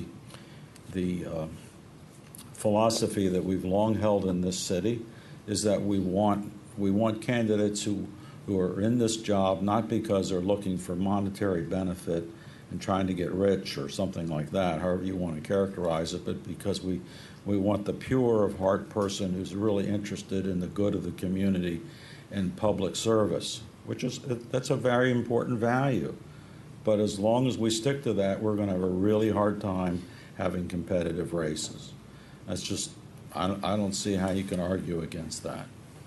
And unless we address that kind of question, I think it's changing the date.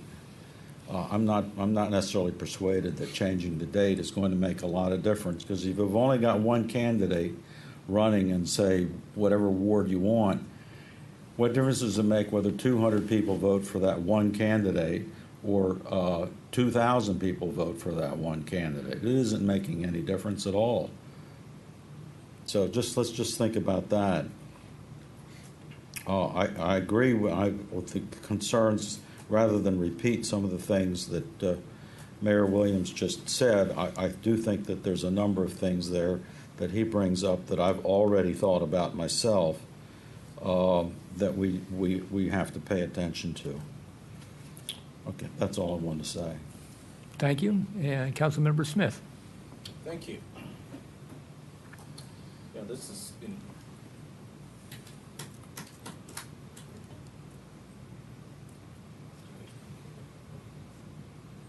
Yes. You're not working. You want mine? Maybe you can slide over. Hello? Is the fellow up there awake? I can hear you. That's all that matters, right?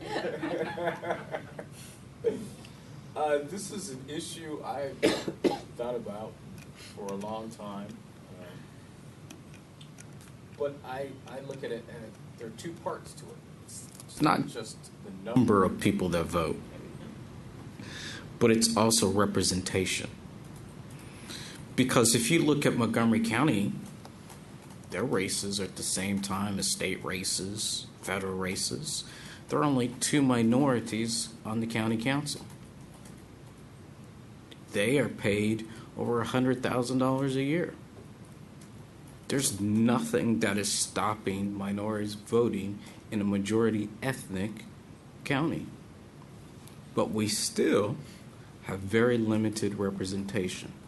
I do not think that date changes are enough to not just bring out a bunch of people to vote, especially when it comes to minorities voting. Because the dirty secret for minorities voting, it takes a lot of resources to get people to the polls. And if we change the date, make it similar to that for state, national, and local races, where are the resources going to come from to get these people to the polls? Because other candidates that are running, I am telling you, they're get out there and vote.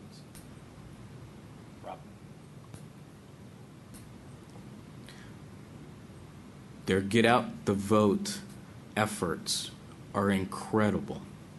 They put a lot of money into getting people to the polls.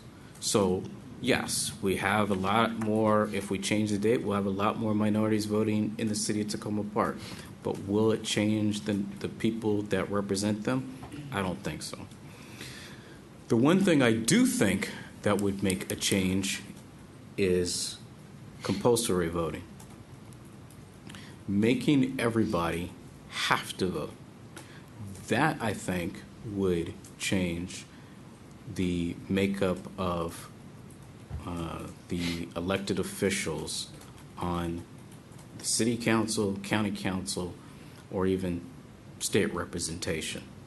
And I'm not saying, that this would, I'm not saying this lightly and would make this some big type of fine if people don't vote. And I'm not saying that people have to cast a ballot. I think we should do something like Australia does. And their voting representation numbers are 80% of the population votes. That, if we would require people to come to the polling station, they would be given a ballot and they'd have the choice of actually voting or not voting. And if by them coming to the polling station, they have met their requirements, their civil requirement. But I don't see how us making any of these date changes is going to have the impact of other than large numbers of black and brown people voting.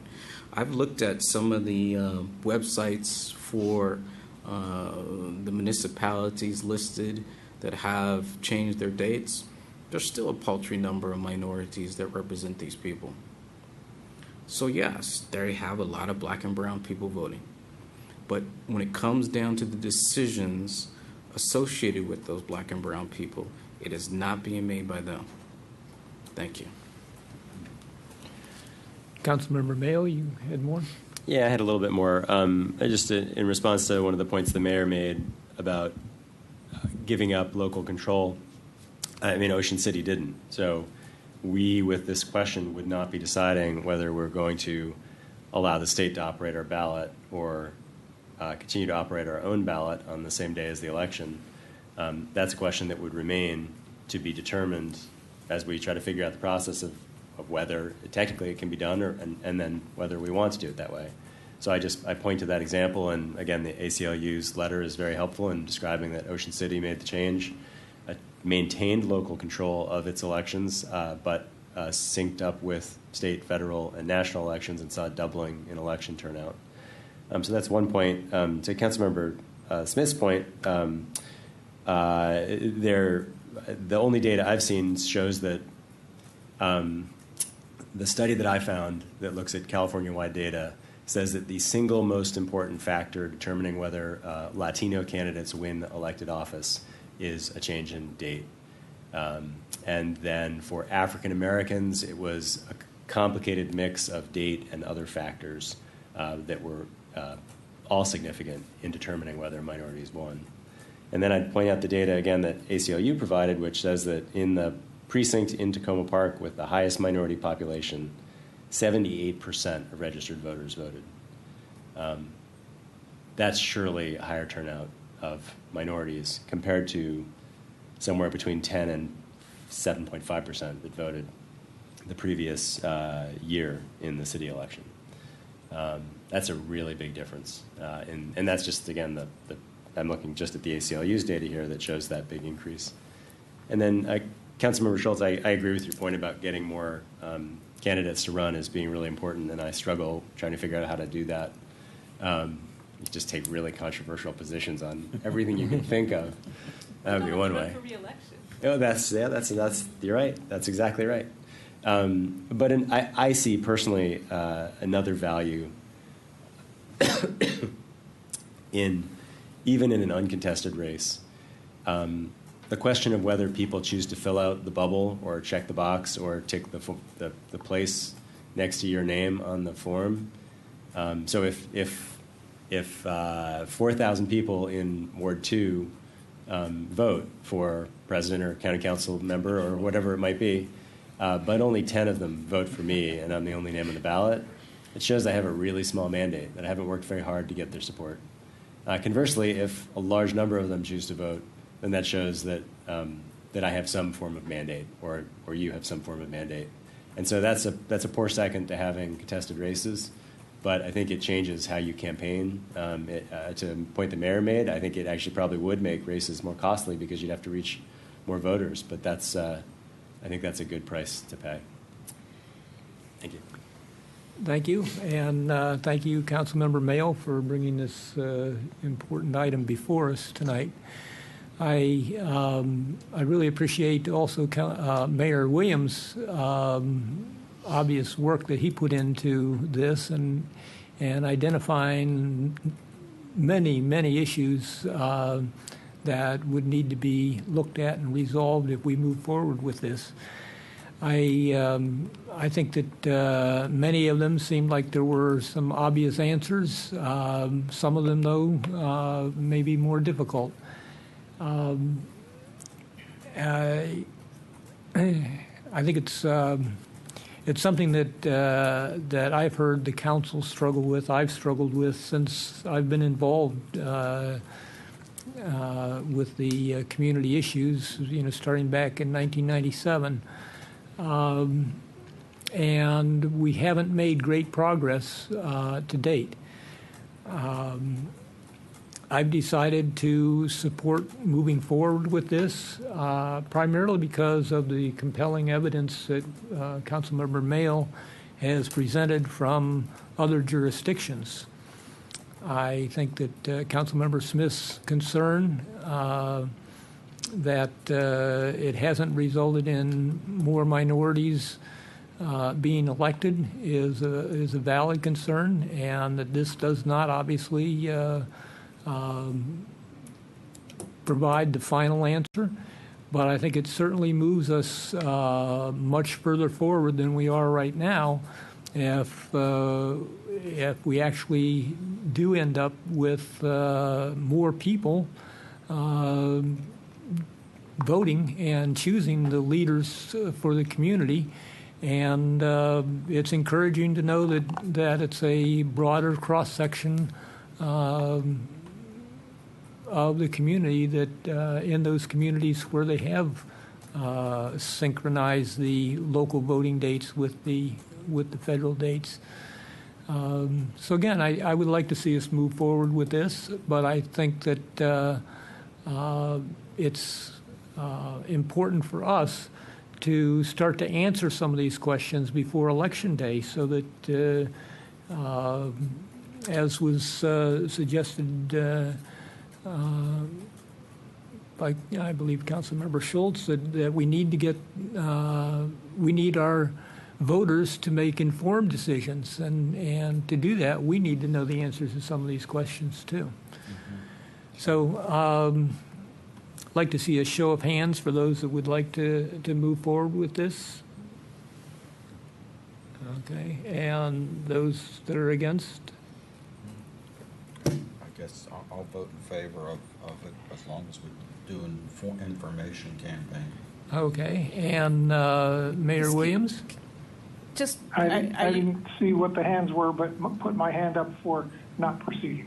Okay, and I'm sorry, Ms. Ledbetter? I guess I just want to, I just have a question about what you're voting on. Is Okay. that on question 2 with some changes, or, one of the things I was even wondering is did you want both questions on?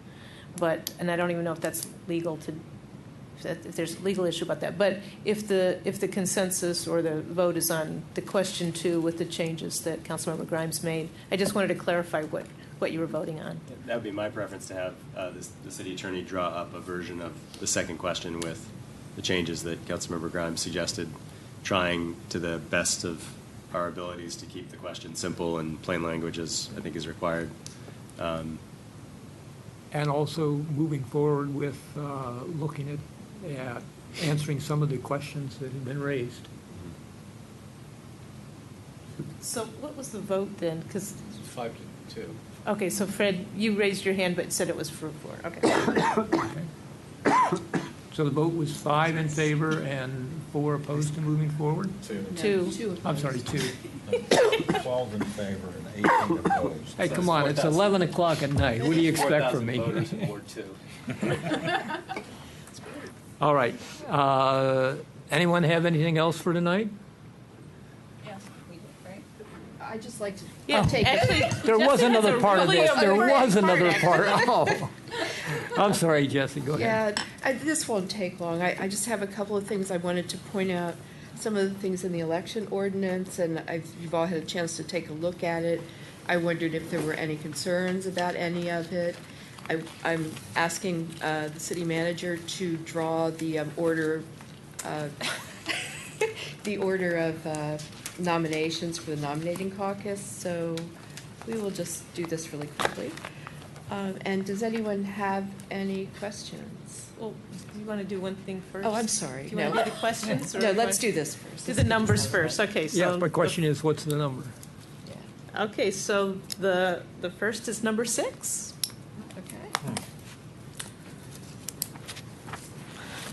Okay. I'm going to get you some really good numbers. Okay. Number 4.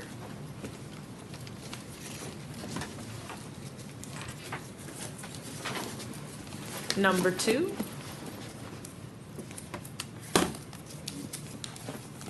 number 1.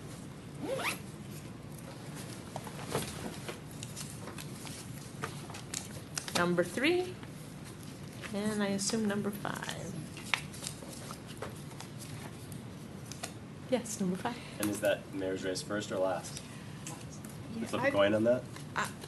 You could do that. I've been publicizing, mayor's first this time, mayor's last this time, sorry. And have we decided on election equipment or paper ballots? We're doing paper ballots and a hand count this year, especially given what kind of election it's going to be. I think we made the right choice here. We're planning some interesting things. We're looking at a location in Ward 5 as a Halloween day polling, early voting day, and also having one voting day at the rec center. So we're trying to mix things up a little bit. We're rolling out a lot of information in the very near future, and I'll have a little more information next, when you talk about the ordinance, when you vote on the ordinance next week. I just have one quick question. Yes. Are you doing the mobile voter registration? We are. I mean, I don't know if you're aware, but Ron Hardy and the emergency preparedness folks have been to many apartment buildings. We're planning to do more of that. There has been a session at Victory Tower. They also do voter registration at that time. Yeah, they do voter registration with that. So we're also going to be promoting September 22 as voter registration day, where we're going to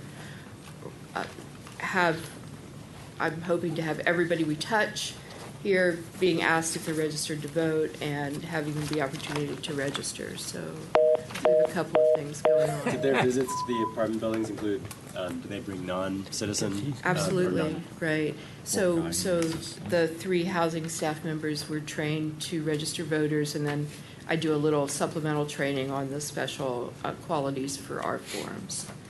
And we've picked up a few registrations with that, mostly non-citizen ones, actually. Great. So that's been good. That's it. If you have any questions, if you think of anything before the 15th, let me know if I need to make any changes to the ordinance. All right. Anything else? That's it. Thank We're you. adjourned. Trump on the ballot? Pardon?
Alexandra, with the moon and stars above you.